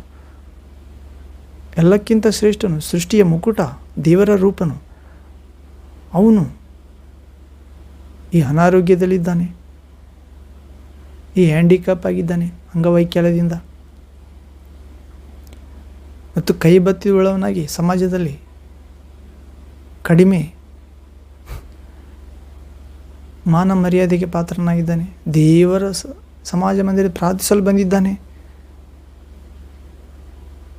ಸಬ್ಬತ್ ದಿನದಲ್ಲಿ ಒಳ್ಳೆಯದು ಮಾಡುವುದು ಸರಿ ಎಂದು ಹೇಳ್ತಾನೆ ಪ್ರೇರೆ. ಹೌದು, ಸಬ್ಬತ್ ದಿನದಲ್ಲಿ ಕುಣಿಯೊಳಗೆ ಬಿದ್ದರೆ ಆ ಕುರಿ ಅದನ್ನು ಮೇಲಕ್ಕೆ ಎತ್ತದೇ ಇರುವಿರೋ? ಕುರಿಗಿಂತ ಮನುಷ್ಯನು ಶ್ರೇಷ್ಠನು. ಆದ ಕಾರಣ ಸಬ್ಬತ್ ದಿನದಲ್ಲಿ ಒಳ್ಳೆಯ ಕೆಲಸ ಮಾಡುವುದು ತಕ್ಕದ್ದೇ ಸರಿ ಎಂದೇಳಿ ಉತ್ತರ ಕೊಟ್ಟು ಆ ಮನುಷ್ಯನಿಗೆ ನಿನ್ನ ಕೈ ಚಾಚು ಎಂದು ಹೇಳಿ ಅವನ ಕೈ ಚಾಚಿದನು. ಅದು ಸಂಪೂರ್ಣವಾಗಿ ವಾಸಿಯಾಯಿತು ಪ್ರೇರೆ. ಮತ್ತೊಂದರಾಗಾಯಿತು. ಮತ್ತು ಪರಿಸಯರು ಅದಕ್ಕೆ ಹೊರ ಹೋಗಿ ಗುಣಗುಟ್ಟಿ ಹಲ್ಲು ಕಡಿದು ಈತನನ್ನು ಯಾವ ಉಪಾಯದಿಂದ ಕೊಲ್ಲೋಣ ಎಂದು ವಿರೋಧವಾಗಿ ಆಲೋಚನೆ ಮಾಡಿಕೊಳ್ತಾ ಪ್ರೇರೆ. ಯೇಸು ಅಲ್ಲಿಂದ ಹೊರಟು ಹೋಗಿಬಿಡ್ತಾನೆ. ಹೌದು, ನಾವು ಕೂಡ ನಮಗೆ ವಿರೋಧವಾಗಿ ಮಾತನಾಡುವವರ, ಆಲೋಚನೆ ಮಾಡುವವರ ಬಳಿಯಿಂದ ಹೊರಟು ಹೋಗ್ಬೇಕು ಪ್ರೇರೆ. ಹೌದು, ಹೀಗೆ ಯೇಸುವಿನ ಡಂಬವಿಲ್ಲದ ಸ್ವಭಾವ ಪ್ರೇರೆ. ಅನೇಕರು ಯೇಸುವನ್ನು ಹಿಂಬಾಲಿಸುತ್ತಾರೆ. ಯೇಸು ಮಾಡಿದ ಆ ಸಬ್ಬತ್ ದಿನದ ಶ್ರೇಷ್ಠ ಕಾರ್ಯ, ಮನುಷ್ಯನು ಶ್ರೇಷ್ಠ ಎಲ್ಲ ಪಶು ಪ್ರಾಣಿಗಳಿಗಿಂತ, ಸಬ್ಬತ್ ದಿನಕ್ಕಿಂತ, ಪ್ರಾರ್ಥನಾ ಮಂದಿರಕ್ಕಿಂತ. ಹೌದು ಪ್ರೇರೆ, ಶಾಸ್ತ್ರೀಯ ಪರಿಸರಗಿಂತ, ಭಕ್ತಿವೇಷ ಹಾಕಿಕೊಂಡು ಶಕ್ತಿ ಇಲ್ಲದ ಆಚಾರ ಸಂಬಂಧವಾದ ಈ ಯಾಜಕರಿಗಿಂತ, ಪೂಜಾರಿಗಳಿಗಿಂತ ಯೇಸು ದಾವೀದ ಕುಲಪುತ್ರ ಅಥವಾ ಮರಿಯಳ ಪುತ್ರ, ಜೋಸೆಫನ ಮಗ. ಅನೇಕರು ಆತನನ್ನು ಗುರುತಿಸಿ ಆತನಿಂದ ಹೋಗುತ್ತಾರೆ ಪ್ರೇರೆ. ಆತನು ಅವರನ್ನು ಎಲ್ಲರನ್ನು ಸ್ವಸ್ಥ ಮಾಡುತ್ತಾನಂತ. ನಾನು ಸ್ವಸ್ಥ ಮಾಡುವವನು, ನನಗೆ ಅಸಾಧ್ಯವಾದುದು ಯಾವುದೂ ಇಲ್ಲ ಎಂದು ಯಾರಿಗೂ ಪ್ರಕಟಿಸಬಾರದು ಅವರೇ ಕಂಡುಹಿಡಿಯಬೇಕು ಎಂದರ್ಥ ಪ್ರೇರೆ. ಹೌದು, ನಿನಗೂ ಬೆಳಕು ಬೇಕಿದ್ದರೆ ಬೆಳಕಿನ ಬಳಿಗೆ ಬರಬೇಕು, ನಿನಗೆ ನೀರು ಬೇಕಿದ್ದರೆ ನೀರಿನ ಬಳಿಗೆ ಬರಬೇಕು, ಆಹಾರ ಬೇಕಿದ್ದರೆ ಆಹಾರದ ಬಳಿಗೆ ಹೇಗೆ ಬರುತ್ತೇವೆ ತೆಗೆದುಕೊಳ್ಳಲು ಹೋಗುತ್ತೇವೋ ಅದೇ ರೀತಿ ಯೇಸುವಿನ ಬಳಿಗೆ ಬರಬೇಕಾಗಿದೆ ಪ್ರೇರೆ. ಹೌದು, ಯೇಸುವೆ ಸ್ವಸ್ಥ ಮಾಡುವಾತನು, ಬಿಡುಗಡೆ ಕೊಡುವಾತನು, ದೆವ್ವಗಳಿಂದ ಬಿಡಿಸುವಾತನು, ಸತ್ತವರನ್ನು ಬದುಕಿಸುವಾತನು, ಇಲ್ಲದ್ದನ್ನು ಇರುವುದಕ್ಕೆ ಕರೆಯುವಾತನು, ತನ್ನ ಪ್ರಾಣ ಕೊಟ್ಟು ನಿನ್ನನ್ನು ರಕ್ಷಿಸಿದಾತನು, ನಿನ್ನ ಪಾಪಗಳನ್ನು ಕ್ಷಮಿಸುವ ಅಧಿಕಾರ ಉಳ್ಳಾತನು ದೇವರಿಂದ. ಪ್ರಾಣ ಕೊಟ್ಟು ಮರಣ ಗೆದ್ದಾತನೆಂದು ಯೇಸುವಿನ ಬಳಿ ಕಳಿಸಬೇಕಾಗಿದೆ ಪ್ರೇರೆ. ಹೌದು, ಹೀಗೆ ಖಂಡಿತವಾಗಿ ಪ್ರಕಟಣೆ ಮಾಡಿದ ಪ್ರೇರೆ, ನಾನು ಇಂಥವನೆಂದು ಸ್ವಸ್ಥ ಮಾಡಿದ್ದೇನೆಂದು ಯಾರಿಗೂ ಹೇಳಬಾಡಿರಿ ಎಂದು ಖಂಡಿತವಾಗಿ ಹೇಳುತ್ತಾನೆ. ಹೌದು, ಇಗೋ ನನ್ನ ಸೇವಕನು, ನಾನು ಆರಿಸಿಕೊಂಡವನು ಎಂಬುದಾಗಿ ಯೆಶಾಯ ಗ್ರಂಥದಲ್ಲಿ ಬರೆಯಲ್ಪಟ್ಟ ಪ್ರಕಾರ ಈತನು ನನಗೆ ಇಷ್ಟನು, ನನ್ನ ಪ್ರಾಣಪ್ರಿಯನು, ಈತನಲ್ಲಿ ನನ್ನ ಆತ್ಮವನ್ನು ಇರಿಸುವೆನು. ಈತನು ಅನ್ಯ ಜನಗಳಿಗೂ ನ್ಯಾಯವಿಧಿಯನ್ನು ಸಾರುವ, ಅಂದರೆ ಅನ್ಯ ಜನಗಳಿಗೆ ಯಾವ ರೀತಿ ಜೀವಿಸಬೇಕು, ಕ್ರಮವಾದ ಜೀವ, ಧರ್ಮ ಜೀವ, ಪರಿಶುದ್ಧವಾದ ಜೀವಿತ, ಬೆಳಕಿನ ಜೀವಿತ, ನೀತಿ, ಕೃಪೆಯ ಜೀವಿತ, ಮರಣದ ಮುಳ್ಳನ್ನು ಮುರಿದ ಜೀವಿತ, ಧರ್ಮಾನುಸಾರದ ಜೀವಿತ, ಸತ್ಯದ ಜೀವಿತ ಜೀವಿಸಲು, ನಿತ್ಯ ಜೀವ ಜೀವಿಸಲು ನ್ಯಾಯವಿಧಿಯನ್ನು ಸಾರಿದ ಪ್ರೇರೆ. ನನ್ನಲ್ಲಿ ವಿಶ್ವಾಸ ಇಡುವನು ಕತ್ತಲೆಯಲ್ಲಿ ನಡೆಯುವುದಿಲ್ಲ, ಜೀವ ಕೊಡು ಬೆಳಕನ್ನು ಹೊಂದಿರುತ್ತಾನೆ ಎಂದು ನ್ಯಾಯವಿಧಿಯನ್ನು ಸಾರಿದನು ಪ್ರೇರೆ. ಮತ್ತಾಯ ಸುವಾರ್ತೆ 12ನೇ ಅಧ್ಯಾಯ 16, 17ನೇ ವಾಕ್ಯ, 18ನೇ ವಾಕ್ಯದಲ್ಲಿ ನೋಡಿದೆವು. 19ನೇ ವಾಕ್ಯದಲ್ಲಿ ಆತನು ಜಗಳಾಡುವುದಿಲ್ಲ ಅಂತ ಪ್ರೇರೆ. ಯೇಸುವಿನ ಡಂಬವಿಲ್ಲದ ಸ್ವಭಾವದಲ್ಲಿ ನೋಡುತ್ತಿದ್ದೇವೆ. ಯೇಸು ಜಗಳಾಡುವುದಿಲ್ಲ, ಜಗಳಾಡುವವರನ್ನು ಸಮಾಧಾನಪಡಿಸುತ್ತಾನೆ. ಸಮಾಧಾನಪಡಿಸುವವರು ದೇವರ ಮಕ್ಕಳೆನಿಸಿಕೊಳ್ಳುವರು ಎನ್ನುವಂತೆ ಕೂಗಾಡುವುದಿಲ್ಲ. ಆತನು ದೀನ ಹೃದಯನು, ಸಾತ್ವಿಕನು, ವಿನಯಶೀಲನು. ಹೌದು ಪ್ರೇರೆ, ನಮ್ಮ ಶಿಲುಬೆಯನ್ನು ಹೊತ್ತುಕೊಂಡು ನಮ್ಮ ಪಾಪ ಕೊಡುವ ಸಂಬಳ ಮರಣ ತನ್ನ ಮೇಲೆ ಹಾಕಿಕೊಳ್ಳಲು ನಮ್ಮನ್ನು ಬಿಡುಗಡೆ ಮಾಡಿ ದೇವರ ಮಕ್ಕಳಾಗಿಸಲು ಬಂದಿದ್ದನು ಪ್ರೇರೆ. ಕೂಗಾಡಲಿಲ್ಲ, ಬೀದಿಗಳಲ್ಲಿ ಆತನ ಧ್ವನಿ ಯಾರಿಗೂ ಕೇಳಿಸಲಿಲ್ಲ. ಏನಾದರೂ ಮಾತಾಡಿದರೆ ಆತನು ಮಧುರವಾಗಿ ಮಾತಾಡುತ್ತಿದ್ದ. ಅವಶ್ಯಕತೆ ತಕ್ಕಾಗಿ ಎಲ್ಲಿ ಹೇಗೆ ಯಾವ ರೀತಿ ಮಾತಾಡಬೇಕು ಅದೇ ರೀತಿ ಮಾತಾಡ್ತಿದ್ದ. ಡಂಬವಿಲ್ಲದ ಯೇಸುವಿನ ಸ್ವಭಾವ. ಹೌದು, ಬೀದಿಗಳಲ್ಲಿ ಆತನ ಧ್ವನಿ ಯಾರಿಗೂ ಕೇಳಿಸುವುದಿಲ್ಲ. ಆದರೆ ನಾವು ಇಂದು ಜಗಳಾಡುವವರಾಗಿರುತ್ತೇವೆ, ದೇವರ ಸೇವಕರು, ವಿಶ್ವಾಸಿಗಳು ಕೂಗಾಡುವವರಾಗಿರ್ತೇವೆ. ಬೀದಿಗಳಲ್ಲಿ ನಮ್ಮ ಸ್ವರ ಪ್ರಾಣಿಗಳಂತೆ ಕೇಳಿ ಬರುತ್ತಿರುತ್ತದೆ. ಹೌದು ಪ್ರೇರೆ. 20ನೇ ವಾಕ್ಯ, ಮತ್ತಾಯ ಸುವಾರ್ತೆ 12ನೇ ಅಧ್ಯಾಯ 20ನೇ ವಾಕ್ಯ. ಇವಾಗ ಜಜ್ಜಿದ ದಂಟನ್ನು ಮುರಿದು ಹಾಕುವುದಿಲ್ಲ ಅಂತ ಪ್ರೇರಾತ. ಆರಿ ಹೋಗುತ್ತಿರುವ ದೀಪವನ್ನು ನಂದಿಸುವುದಿಲ್ಲ. ಜಜ್ಜಿ ಹೋದ ದಂಟು.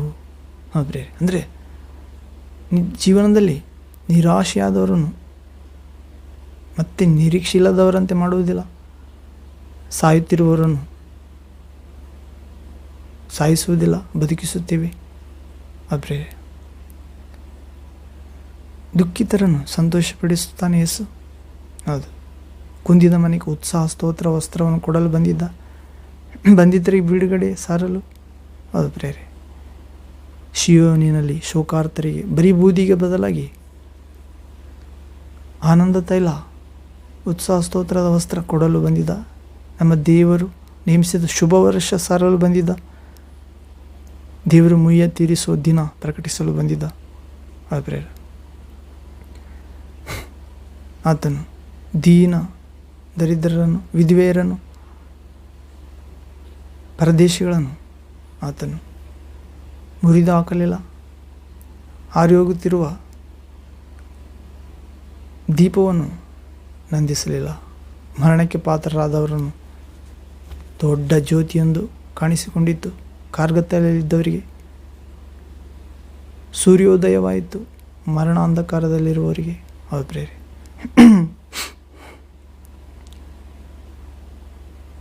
ಜ್ಯೋತಿಯಾಗಿ ಬಂದ ಪ್ರೇರೆ, ಅರುಣೋದಯವಾಗಿ ಬಂದ,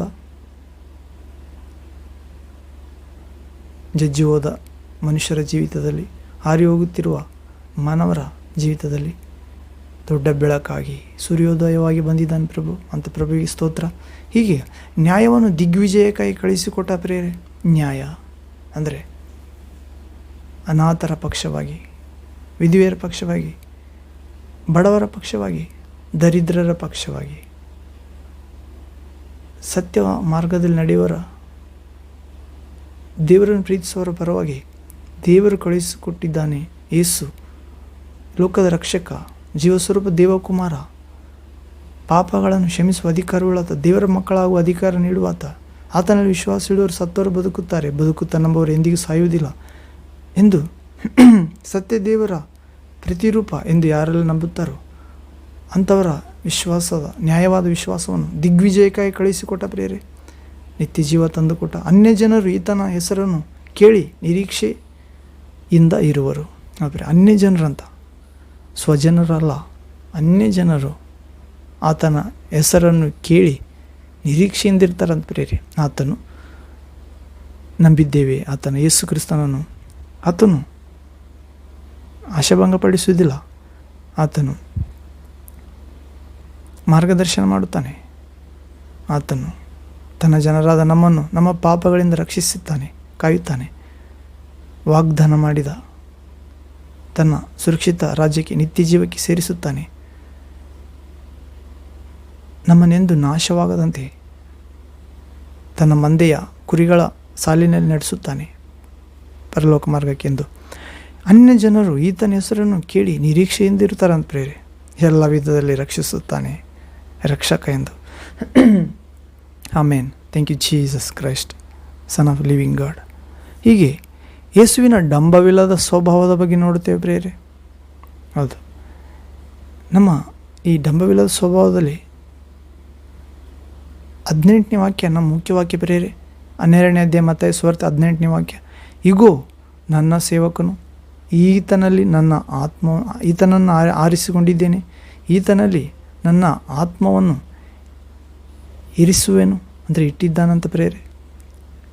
ಈತನ ಅನ್ಯ ಜನಾಂಗಗಳಿಗೆ ನ್ಯಾಯವಿಧಿಯನ್ನು ಸಾರುವನು ಅಂದರೆ ಯೇಸು ದೇವರ ಸೇವಕ, ದೇವರ ಮಗ ಆಗಿದ್ದ ಪ್ರೇರೆ. ಹೊಸ ಒಡಂಬಡಿಕೆಯಲ್ಲಿ ದೇವರ ಪ್ರತಿರೂಪ, ಕಾಣದ ದೇವರ ಕಾಣುವ ರೂಪ, ಆಗಲೆಲ್ಲದರಲ್ಲಿ ಅಗ್ರಸ್ತ, ಆದಿ ಸಂಭೂತ, ಸತ್ತವರೊಳಗಿನ ಮೊದಲು ಎದ್ದು ಬಂದಾತ, ಆತನಲ್ಲಿ ಈಡಲು ನಿರ್ಧರಿಸಿದನು. ತಂದೆಯಾದ ದೇವರು ತನ್ನ ದೈವತ್ವದ ಸರ್ವ ಸಂಪೂರ್ಣತೆಯನ್ನು ಅವತರಿಸಿ ವಾಸಿಸುವಂತೆ. ಹೀಗೆ ಯೇಸು ದೇವಕುಮಾರನು, ದೇವರ ಪ್ರಾಣಪ್ರಿಯನು, ದೇವರ ಆತ್ಮ ಆತನಲ್ಲಿದ್ದ ಪ್ರೇರೆ ಯೇಸುವಿನಲ್ಲಿ. ಯೇಸು ಅನ್ಯ ಜನಗಳಿಗೆ ನ್ಯಾಯವನ್ನು, ವಿಧಿಯನ್ನು ಸಾರುತ್ತಾನೆ ಅಂದರೆ ನ್ಯಾಯವಾದ ಜೀವಿತ ವಿಧಾನವನ್ನು ತೋರಿಸಿಕೊಡುತ್ತಾನೆ. ಹೌದು, ದೇವರ ಮಾರ್ಗದಲ್ಲಿ ನಡೆಯಿರಿ, ದೇವರ ಸತ್ಯದಲ್ಲಿ ನಿಲ್ಲಿರಿ, ದೇವರ ಜೀವದಲ್ಲಿ ತುಂಬಿಕೊಳ್ಳಿರಿ ಎಂದು. ಹೀಗೆ ನಾವು ಯೇಸುವಿನ ಡಂಬವಿಲ್ಲದ ಸ್ವಭಾವದ ಬಗ್ಗೆ ಕೂಡ ಯೆಶಾಯ ಪ್ರವಾದಿ ಗ್ರಂಥ 42ನೇ ಅಧ್ಯಾಯ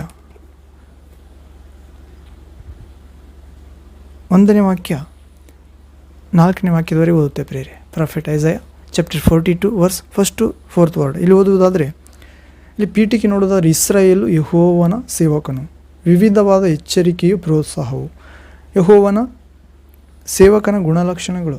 ಈ 42ನೇ ಅಧ್ಯಾಯ 1ನೇ ವಾಕ್ಯ ನೋಡೋದಾದರೆ, ಇಗೋ ನನ್ನ ಸೇವಕನು, ಇವನಿಗೆ ನಾನೇ ಆಧಾರ, ಇವನು ನನಗೆ ಇಷ್ಟನು, ನನ್ನ ಪ್ರಾಣಪ್ರಿಯನು, ಇವನಲ್ಲಿ ನನ್ನ ಆತ್ಮವನ್ನು ಇರಿಸಿದ್ದೇನೆ, ಇವನು ಅನ್ಯ ಜನಗಳಲ್ಲಿಯೂ ಸದ್ಧರ್ಮವನ್ನು ಪ್ರಚುರಪಡಿಸುವನು, ಇವನು ಕೂಗಾಡುವುದಿಲ್ಲ. 2ನೇ ವಾಕ್ಯ. ಆರ್ಭಟಿಸುವುದಿಲ್ಲ, ಬೀದಿಗಳಲ್ಲಿ ಇವನ ಧ್ವನಿಯು ಕೇಳಿಸುವುದಿಲ್ಲ. 3ನೇ ವಾಕ್ಯ. ಜಜ್ಜಿದ ದಂಟನ್ನು ಮುರಿದು ಹಾಕದೆ, ಕಳೆಗುಂದಿದ ದೀಪವನ್ನು ನಂದಿಸದೆ, ಸದ್ಧರ್ಮವನ್ನು ಪ್ರಚುರಪಡಿಸಿ ಸಿದ್ಧಿಗೆ ತರುವನು. 4ನೇ ವಾಕ್ಯ. ಲೋಕದಲ್ಲಿ ಸದ್ಧರ್ಮವನ್ನು ಸ್ಥಾಪಿಸುವ ತನಕ ಇವನು, ಹಾಲೆಲೂಯಾ, ಥ್ಯಾಂಕ್ ಯು ಜೀಸಸ್. ಲೋಕದಲ್ಲಿ ಸದ್ಧರ್ಮವನ್ನು ಸ್ಥಾಪಿಸುವ ತನಕ ಇವನು ಕಳೆಗುಂದದಂತೆಯೂ ಜಜ್ಜಿ ಹೋಗದೆಯೂ ತನ್ನ ಕಾರ್ಯದಲ್ಲಿ ನಿರತನಾಗಿರುವನು. ದ್ವೀಪಾಂತರಗಳವರು ಇವನ ಧರ್ಮ ಪ್ರಮಾಣಕ್ಕೆ ಕಾದಿರುವರು. ಆದರೆ ಯೇಸುವಿನ ಡಂಬವಿಲ್ಲದ ಸ್ವಭಾವದ ಬಗ್ಗೆ ನೋಡುತ್ತಿದ್ದೇವೆ ಪ್ರೇರೆ. ಇಗೋ ನನ್ನ ಸೇವಕ, ಹೌದು, ಇವನಿಗೆ ನಾನೇ ಆಧಾರ, ಯೇಸುವಿಗೆ ದೇವರೇ ಆಧಾರ. ಪ್ರೇರೆ ಯೇಸು ಹೇಳ್ತಿದ್ದಾನೆ, ನಾನು ತಂದೆಯಲ್ಲಿದ್ದೇನೆ, ತಂದೆ ನನ್ನಲ್ಲಿದ್ದಾನೆ, ನೀವು ಇದನ್ನು ನಂಬುವುದಿಲ್ಲವೇ ಎಂದು. ಇದನ್ನು ನಂಬುವುದಿಲ್ಲದಿದ್ದರೆ ನಾನು ಮಾಡಿದ ಕಾರ್ಯಗಳನ್ನಾದರೂ ನಂಬಿರಿ ಎಂದು ಹೇಳ್ತಿದ್ದಾನೆ. ಈಗ ನನ್ನ ಸೇವಕ, ಇವನಿಗೆ ನಾನೇ ಆಧಾರ. ಯೇಸುವಿಗೆ ದೇವರೇ ಆಧಾರ ಅಂತ ಪ್ರೇರೆ. ನಮಗೂ ಕೂಡ ಯೇಸು ಆಧಾರ. ಇವನು ನನಗೆ ಇಷ್ಟನು, ಪ್ರಾಣಪ್ರಿಯನು. ಅನ್ಯ ಜನಾಂಗಗಳಲ್ಲಿ ಇವನು ನನ್ನ ಧರ್ಮವನ್ನು, ಸದ್ಧರ್ಮವನ್ನು ಪ್ರಚುರಪಡಿಸುವನು. ಇವನು ಕೂಗಾಡುವುದಿಲ್ಲ, ಆರ್ಭಟಿಸುವುದು, ಬೀದಿಗಳಲ್ಲಿ ಸ್ವರ ಕೇಳಿಬಿಡುವುದಿಲ್ಲ. ಅವನು ಪ್ರೇರೆ. ಹೌದು, ಜಜ್ಜಿದ ದಂಟನ್ನು ಮುರಿದು ಹಾಕದೆ, ಕಳೆಗುಂದಿದ ದೀಪವನ್ನು ನಂದಿಸದೆ, ಸದ್ಧರ್ಮವನ್ನು ಪ್ರಚುರಪಡಿಸಿ ಸಿದ್ಧಿಗೆ ತರುತ್ತಾನೆ. ಲೋಕದಲ್ಲಿ ಕಳೆಗುಂದದೆಯೂ ಜಜ್ಜಿ ಹೋಗದೆಯೂ ಕಾರ್ಯದಲ್ಲಿ ನಿರತನಾಗಿರುತ್ತಾನೆ. ದೀಪಾಂತರಗಳು ಇವನ ಧರ್ಮ ಪ್ರಮಾಣಕ್ಕೆ ಕಾದಿರುವವು. ಹೌದು, ಹೀಗೆ ಯೇಸು ದೇವರ ಸೇವಕನಾಗಿದ್ದಾನೆ ಪ್ರೇರೆ. ನಿಜವಾದ ಇಸ್ರಾಯೇಲ ರಕ್ಷಕನಾಗಿದ್ದಾನೆ ಮತ್ತು ದೇವ ಜನರಿಗೆ ಪ್ರೋತ್ಸಾಹ ಕೊಡಲು ಬಂದಿದ್ದಾನೆ. ದೇವರ ಪ್ರತಿರೂಪವಾಗಿದ್ದಾನೆ ದೇವಕುಮಾರ. ದ್ವೀಪಾಂತರಗಳವರು, ಎಲ್ಲ ಕುಲ ಭಾಷೆಗಳವರು ಆತನ ಸದ್ಧರ್ಮಕ್ಕಾಗಿ ಕಾದಿರುತ್ತಾರಂತೆ. ಎಲ್ಲ ರೀತಿಯ ವಿಧದಲ್ಲಿ ಆತನ ರಕ್ಷಿಸುತ್ತಾನೆ, ಮಾರ್ಗದರ್ಶನ ಮಾಡುತ್ತಾನೆ, ಸರಿಪಡಿಸುತ್ತಾನೆ, ಬೆಳಗಿಸುತ್ತಾನೆ, ಪರಿಶುದ್ಧಗೊಳಿಸುತ್ತಾನೆ, ಆರೋಗ್ಯಪಡಿಸುತ್ತಾನೆ. ಮುರಿದ ಕುಟುಂಬ, ಮುರಿದ ಸಂಬಂಧ, ಮುರಿದ ಜೀವಿತ ಸರಿಪಡಿಸುತ್ತಾನೆ. ಕೂಗಾಡದಂತೆ ಕೆಟ್ಟವರನ್ನು ಕಾಪಾಡುತ್ತಾನೆ. ಆರ್ಭಟಿಸುವವರನ್ನು ನಿಶ್ಶಬ್ದ ಮಾಡುತ್ತಾನೆ. ಬೀದಿಗಳಲ್ಲಿ ಕೂಗಾಡುವವರನ್ನು ಕೂಡ ಈತನ ಧ್ವನಿಯು ಸರಿಪಡಿಸುತ್ತದೆ. ಜಜ್ಜಿದ ದಂಟು ಮುರಿದು ಹಾಕದೆ, ಜಜ್ಜುವ ಜೀವಿತಗಳನ್ನು ಮುರಿಯುವುದಿಲ್ಲ, ಸರಿಪಡಿಸುತ್ತಾನೆ. ಕಳೆಗುಂದಿದ ಜೀವಿತಗಳನ್ನು ಶಪಿಸದೆ ಸದ್ಧರ್ಮವನ್ನು ಪ್ರಸಿದ್ಧಪಡಿಸುವಂತೆ ಮಾಡುತ್ತಾನೆ. ಲೋಕದಲ್ಲಿ ಸದ್ಧರ್ಮವನ್ನು, ದೇವರ ಚಿತ್ತವನ್ನು ಸ್ಥಾಪಿಸುವ ತನಕ ಯೇಸು ಸೋತು ಹೋಗುವುದಿಲ್ಲ, ಜಜ್ಜಿ ಹೋಗುವುದಿಲ್ಲ, ತನ್ನ ಕಾರ್ಯದಲ್ಲಿ ನಿರತನಾಗಿರುತ್ತಾನೆ. ನಾವು ಕೂಡ ಆಗಿರುವಂತೆ ಅನುಗ್ರಹಿಸ್ತಾನೆ. ಹೌದು ಪ್ರೇರೆ. ಹೀಗೆ ಯೇಸುವಿನ ಡಂಬವಿಲ್ಲದ ಸ್ವಭಾವದ ಬಗ್ಗೆ ನೋಡುತ್ತೇವೆ ಪ್ರೇರೆ. ಸದ್ಧರ್ಮವನ್ನು ಯೇಸು ಆತನ ಧರ್ಮ ಪ್ರಮಾಣಕ್ಕೆ ದ್ವೀಪಾಂತರಗಳು ಕಾದಿರುತ್ತಾರಂತ ಪ್ರೇರೆ. ಧರ್ಮ ಪ್ರಮಾಣ ಅಂದರೆ ನಾವು ಯೆಶಾಯ ಪ್ರವಾದಿ ಗ್ರಂಥ 11ನೇ ಅಧ್ಯಾಯದಲ್ಲಿ ಕೂಡ ಓದುತ್ತೀವಿ. Prophet Isaiah chapter 11 verse 2nd word. ಯೆಶಾಯ ಪ್ರವಾದಿ ಗ್ರಂಥ 11ನೇ ಅಧ್ಯಾಯ 2ನೇ ವಾಕ್ಯ. ಇಲ್ಲಿ ಓದುವುದಾದರೆ, ಆ ಅಂಕುರದ ಮೇಲೆ ಜ್ಞಾನ ವಿವೇಕದಾಯಕ ಆತ್ಮ, ಆಲೋಚನಾ ಪರಾಕ್ರಮಗಳನ್ನು ಹುಟ್ಟಿಸುವ ಆತ್ಮ, ತಿಳುವಳಿಕೆಯನ್ನು, ಯೆಹೋವನ ಭಯವನ್ನು ಉಂಟು ಮಾಡುವ ಆತ್ಮ, ಅಂತೂ ಯೆಹೋವನ ಆತ್ಮವೇ ನೆಲೆಗೊಂಡಿರುವುದು. 3ನೇ ವಾಕ್ಯ. ಯೆಹೋವನ ಭಯ ಅವನಿಗೆ ಪರಿಮಳಿಸುವುದು. ಅವನು ಕಣ್ಣಿಗೆ ಕಂಡಂತೆ ತೀರ್ಪು ಮಾಡುವುದಿಲ್ಲ, ಕಿವಿಗೆ ಬಿದ್ದಂತೆ ನಿರ್ಣಯಿಸುವುದಿಲ್ಲ. ಬಡವರಿಗೋಸ್ಕರ ನ್ಯಾಯವಾಗಿ ತೀರ್ಪು ಮಾಡುವನು. 4ನೇ ವಾಕ್ಯ. ಲೋಕದ ದೀನರಿಗೋಸ್ಕರ ಧರ್ಮವಾಗಿ ನಿರ್ಣಯಿಸುವನು. ಹೌದು ಪ್ರೇರೆ. ಆತನು ಧರ್ಮ ಪ್ರಮಾಣಕ್ಕೆ ದ್ವೀಪಾಂತರಗಳು ಕಾದಿರುವವು. ಸರಿಯಾದ ನ್ಯಾಯ ನಿರ್ಣಯ ಮಾಡ್ತಾನೆ. ಧರ್ಮಿಷ್ಠನಾಗಿ ಕಾಣಿಸಿಕೊಳ್ತಾನೆ ಪ್ರೇರೆ. ಕೆಟ್ಟವರನ್ನು ಕೂಡ ಸರಿಪಡಿಸುವಂಥ ನ್ಯಾಯ, ಧರ್ಮಾನುಸಾರ ಜೀವಿತ, ವಿವೇಕ, ದೇವರ ಆಲೋಚನೆ, ಪರಾಕ್ರಮ, ತಿಳುವಳಿಕೆ, ಅಂತೂ ಯೆಹೋವನ ಆತ್ಮದಿಂದ ನ್ಯಾಯವಾಗಿ ತೀರ್ಪು ಮಾಡುತ್ತಾನೆ. ಯೇಸು ಲೋಕದ ದೀನರಿಗೋಸ್ಕರ ಧರ್ಮವಾಗಿ ನಿರ್ಣಯಿಸುವನು. ಲೋಕವನ್ನು ತನ್ನ ಬಾಯ ದಂಡದಿಂದ ದಂಡಿಸುವನು. ಹೌದು ಪ್ರೇರೆ. ಲೋಕವನ್ನು ಕಣಿನಾಶೆ, ಶರೀರದಾಶೆ, ಬದುಕುವ ಡಂಬದಿಂದ ಜೀವಿಸುವವರನ್ನು, ಸೃಷ್ಟಿಕರ್ತನನ್ನು ಗುರುತಿಸದವರನ್ನು ಯೇಸು ದೇವರ ಕುಮಾರ. ಆತನ ಮುಖಾಂತರ ಸಮಸ್ತ ಉಂಟಾಯಿತು, ಆತನಿಲ್ಲದೆ ಒಂದು ಉಂಟಾಗಲಿಲ್ಲ. ಆತನಲ್ಲಿ ಜೀವವಿತ್ತು, ಆ ಜೀವ ಮಾನವ ಜನಾಂಗದ ಬೆಳಕಾಗಿತ್ತು. ಆ ಬೆಳಕು ಕತ್ತಲೆಯಲ್ಲಿ ಪ್ರಕಾಶಿಸುತ್ತದೆ ಎಂದು ವಿಶ್ವಾಸಿಸಿದವರ ಲೋಕ ಜನರನ್ನು ತನ್ನ ಬಾಯ ದಂಡದಿಂದ ದಂಡಿಸುತ್ತಾನೆ ಪ್ರೇರೆ. ದುಷ್ಟರನ್ನು ತನ್ನ ಬಾಯಿ ಉಸಿರಿನಿಂದ ಕೊಲ್ಲುವನು. ಸೈತಾನ ಪ್ರೇರೆ. ದುಷ್ಟ ಅಂದರೆ ಇಹಲೋಕದ ದುಷ್ಟಶಕ್ತಿ ಪಿಶಾಚಿ, ಆತನ ಕಾರ್ಯಗಳಿಗೆ ಸಂಬಂಧಪಟ್ಟ ಜನರು ಕೂಡ ಅವರ ಸೈತಾನನ್ನು, ಆತನ ಜನರನ್ನು, ಸೈತಾನನ ದೂತರನ್ನು, ದುಷ್ಟನನ್ನು ತನ್ನ ಬಾಯಿ ಉಸಿರಿನಿಂದ ಕೊಲ್ಲುವನು. ಬಾಯಿ ಉಸಿರು ಅಂದರೆ ಪರಿಶುದ್ಧಾತ್ಮನ ಶಕ್ತಿಯಿಂದ ಕೊಲ್ಲುತ್ತಾನೆ. ಧರ್ಮವೇ ಆತನಿಗೆ ನಡುಕಟ್ಟು ಅಂದರೆ ಯೇಸುವಿಗೆ. 5ನೇ ವಾಕ್ಯ, ಯೆಶಾಯ ಗ್ರಂಥ 11ನೇ ಅಧ್ಯಾಯ 5ನೇ ವಾಕ್ಯ, prophet Isaiah chapter 11 verse 5th word. ಪ್ರಾಮಾಣಿಕತೆಯೇ ಆತನಿಗೆ ಸೊಂಟಪಟ್ಟಿ. ಹೌದು, ಪ್ರಾಮಾಣಿಕತೆ ಯೇಸುವಿಗೆ ಸೊಂಟಪಟ್ಟಿ ಅಂತ. ಹೌದು, ದೇವರ ವಾಕ್ಯದ ಪ್ರಕಾರ, ಚಿತ್ತದ ಪ್ರಕಾರ ನಡೆಯುವುದೇ ಅದನ್ನು ಸೊಂಟಪಟ್ಟಿ.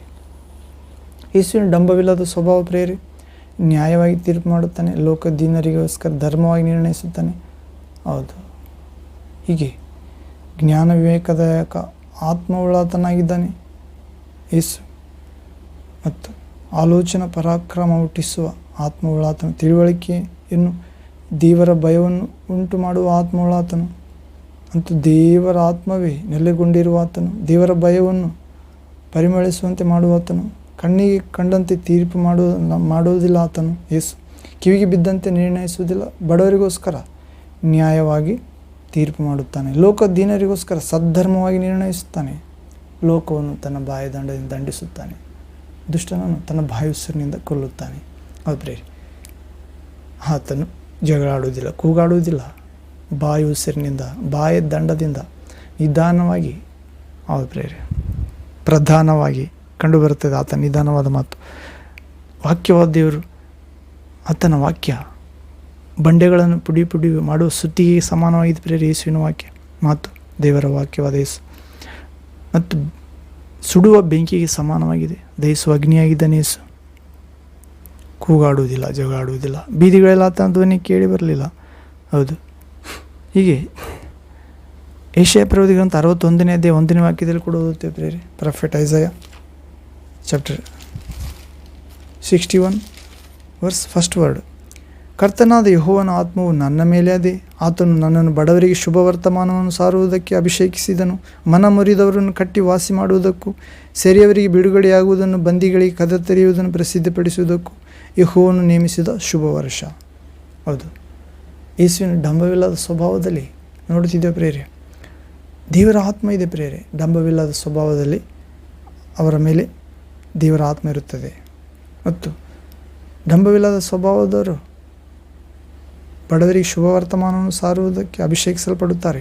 ಡಂಬವಿಲ್ಲದ ಸ್ವಭಾವದವರು ಮನ ಮುರಿದವರನ್ನು ಕಟ್ಟಿ ವಾಸಿ ಮಾಡುವುದಕ್ಕೆ, ಸೆರೆಯವರನ್ನು ಬಿಡುಗಡೆ ಮಾಡುವುದಕ್ಕೆ, ಬಂದಿಗಳಿಗೆ ಕದ ತೆರೆಯುವುದಕ್ಕೆ, ಪ್ರಸಿದ್ಧಪಡಿಸುವುದಕ್ಕೆ ದೇವರ ನೇಮಿಸಿದ ಶುಭ ವರ್ಷ ಪ್ರೇರೆ. ಹೀಗೆ ಡಂಬವಿಲ್ಲದ ಯೇಸುವಿನ ಸ್ವಭಾವ ಪ್ರೇರೆ.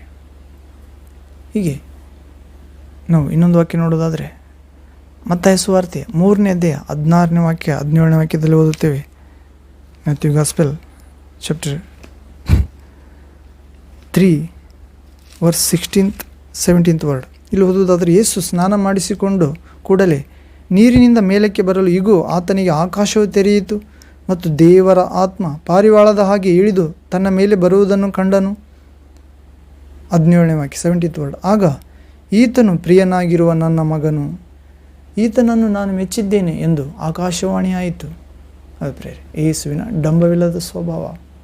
ಹೌದು, ಇಗೋ ನನ್ನ ಸೇವಕ, ಈತನನ್ನು ನಾನು ಆರಿಸಿಕೊಂಡೆನು, ಈತನು ನನಗೆ ಇಷ್ಟ, ಈತನಲ್ಲಿ ನನ್ನ ಪ್ರಾಣಪ್ರಿಯನೇತ, ಈತನಲ್ಲಿ ನನ್ನ ಆತ್ಮವನ್ನು ಇರಿಸಿದ್ದೇನೆ ಎಂದ ಯೇಸು ಪ್ರಭುವಿನ ಬಗ್ಗೆ ದೀಕ್ಷಾ ಸ್ನಾನದಲ್ಲಿ ಕೂಡ ಸ್ನಾನ ಮಾಡಿಸಿಕೊಂಡು ಕೂಡಲೇ ನೀರಿನಿಂದ ಮೇಲಕ್ಕೆ ಬರಲು ಆಕಾಶ ಒಡೆಯಿತಂತೆ, ತೆರೆಯಲ್ಪಡಿತಂತ. ಮತ್ತು ದೇವರ ಆತ್ಮ ಪಾರಿವಾಳದಾಗಿ ಯೇಸುವಿನ ಮೇಲೆ ಇಳಿದು ಬರುವುದನ್ನು ನೋಡಿದ ಯೇಸು.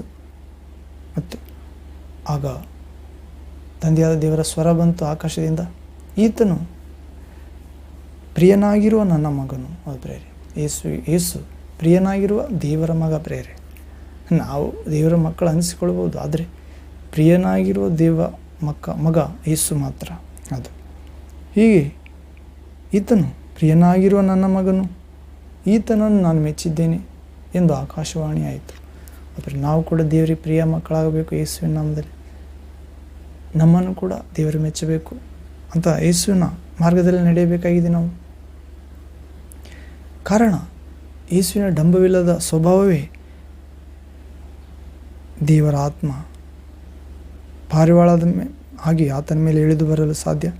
ಯೇಸುವಿನ ಡಂಬವಿಲ್ಲದ ಸ್ವಭಾವದಿಂದ ದೇವರಿಗೆ ಪ್ರಿಯನಾಗಿರುವ ಮಗನಾಗಿದ್ದನು ಯೇಸುವಿನ ಡಂಬವಿಲ್ಲದ ಸ್ವಭಾವವೇ ಈತನು ನಾನು ಮೆಚ್ಚಿದ್ದೇನೆ ಎಂದು ದೇವರು ಹೇಳಿದನು ಆಕಾಶವಾಣಿಯಾಗಿ. ಆದರೆ ಹೀಗೆ ಯೇಸುವಿನ ಡಂಬವಿಲ್ಲದ ಸ್ವಭಾವ ನಾವು ನೋಡುತ್ತೇವೆ ಪ್ರೇರೆ. ಮಾರ್ಕ್ ಸುವಾರ್ತೆ 1ನೇ ಅಧ್ಯಾಯ 10ನೇ ವಾಕ್ಯದಲ್ಲಿ ಕೂಡ ಇದೇ ವಾಕ್ಯ ಬರೆಯಲ್ಪಟ್ಟಿದೆ. ಲೂಕ ಸುವಾರ್ತೆ 3ನೇ ಅಧ್ಯಾಯ 22ನೇ ವಾಕ್ಯದಲ್ಲಿ ಕೂಡ ನೋಡುತ್ತೇವೆ.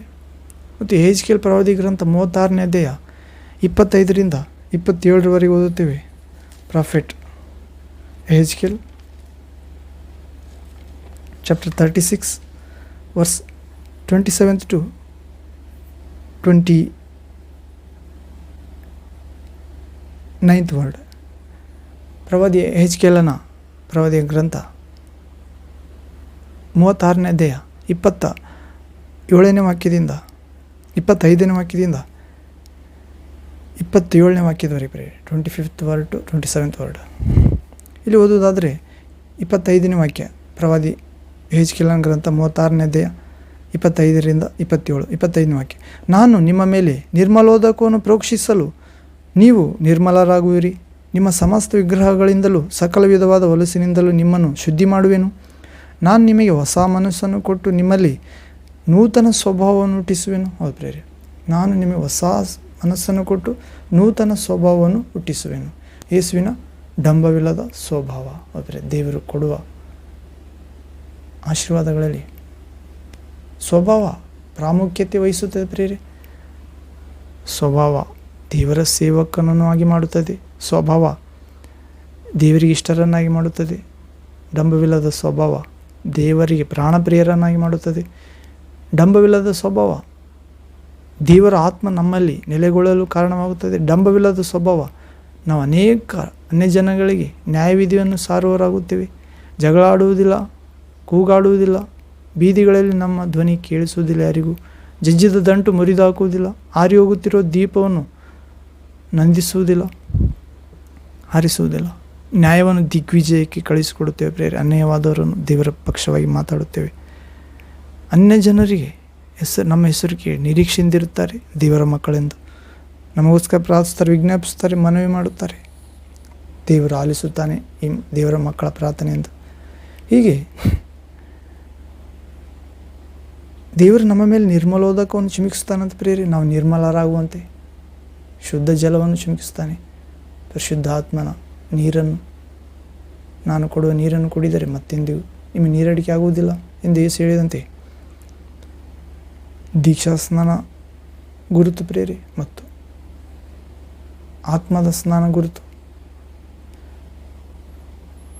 ಸ್ನಾನಿಗೆ ಯೋಹಾನ ಹೇಳುತ್ತಾನೆ, ನಾನು ನಿಮಗೆ ನೀರಿನಿಂದ ಸ್ನಾನ ಮಾಡಿಸುತ್ತಿದ್ದೇನಷ್ಟೇ, ನಿಮ್ಮ ಮನಸ್ಸು ದೇವರ ಕಡೆಗೆ ತಿರುಗಲೆಂದು. ನನ್ನ ಹಿಂದೆ ಒಬ್ಬಾತನು ಬರುತ್ತಾನೆ, ಆತನ ಚಪ್ಪಲಿ ಬಾರನ್ನು ಹೊರುವುದಕ್ಕೂ ನಾನು ಯೋಗ್ಯನಲ್ಲ. ಆತನು ನಿಮಗೆ ಪರಿಶುದ್ಧಾತ್ಮನಲ್ಲಿಯೂ ಬೆಂಕಿಯಲ್ಲಿಯೂ ಸ್ನಾನ ಮಾಡಿಸುತ್ತಾನೆ. ಹೌದು ಪ್ರೇರೆ. ಹೀಗೆ ಆ ಪರಿಶುದ್ಧಾತ್ಮ ಎಂಬ ನಿರ್ಮಲೋದಕವನ್ನು ಚಿಮುಕಿಸುತ್ತಾ ನಿರ್ಮಲರಾಗುತ್ತೇವೆ. ನಮ್ಮ ಸಮಸ್ತ ವಿಗ್ರಹಗಳಿಂದ, ಸಕಲ ವಿಧವಾದ ಹೊಲಸಿನಿಂದ, ವಿಗ್ರಹ ಅಂದರೆ ದೇವರಿಗಿಂತ ಹೆಚ್ಚಾಗಿ ಪ್ರೀತಿಸಿದ ಭೌತಿಕಾಚಾರವಾಗಿರ್ಬೋದು ಪ್ರೇರೆ. ಗೊಂಬೆಗಳು, ಚಿತ್ರಗಳು, ವಿಗ್ರಹಗಳು ಅನ್ಯಜನಗಳಂತೆ ಮತ್ತು ದೇವರಿಗಿಂತ ಹೆಚ್ಚಾಗಿ ವ್ಯಕ್ತಿಯನ್ನು, ವಸ್ತುವನ್ನು, ಸ್ಥಳವನ್ನು, ಪದಾರ್ಥವನ್ನು ತಿನ್ನುವುದು, ಕುಡಿ,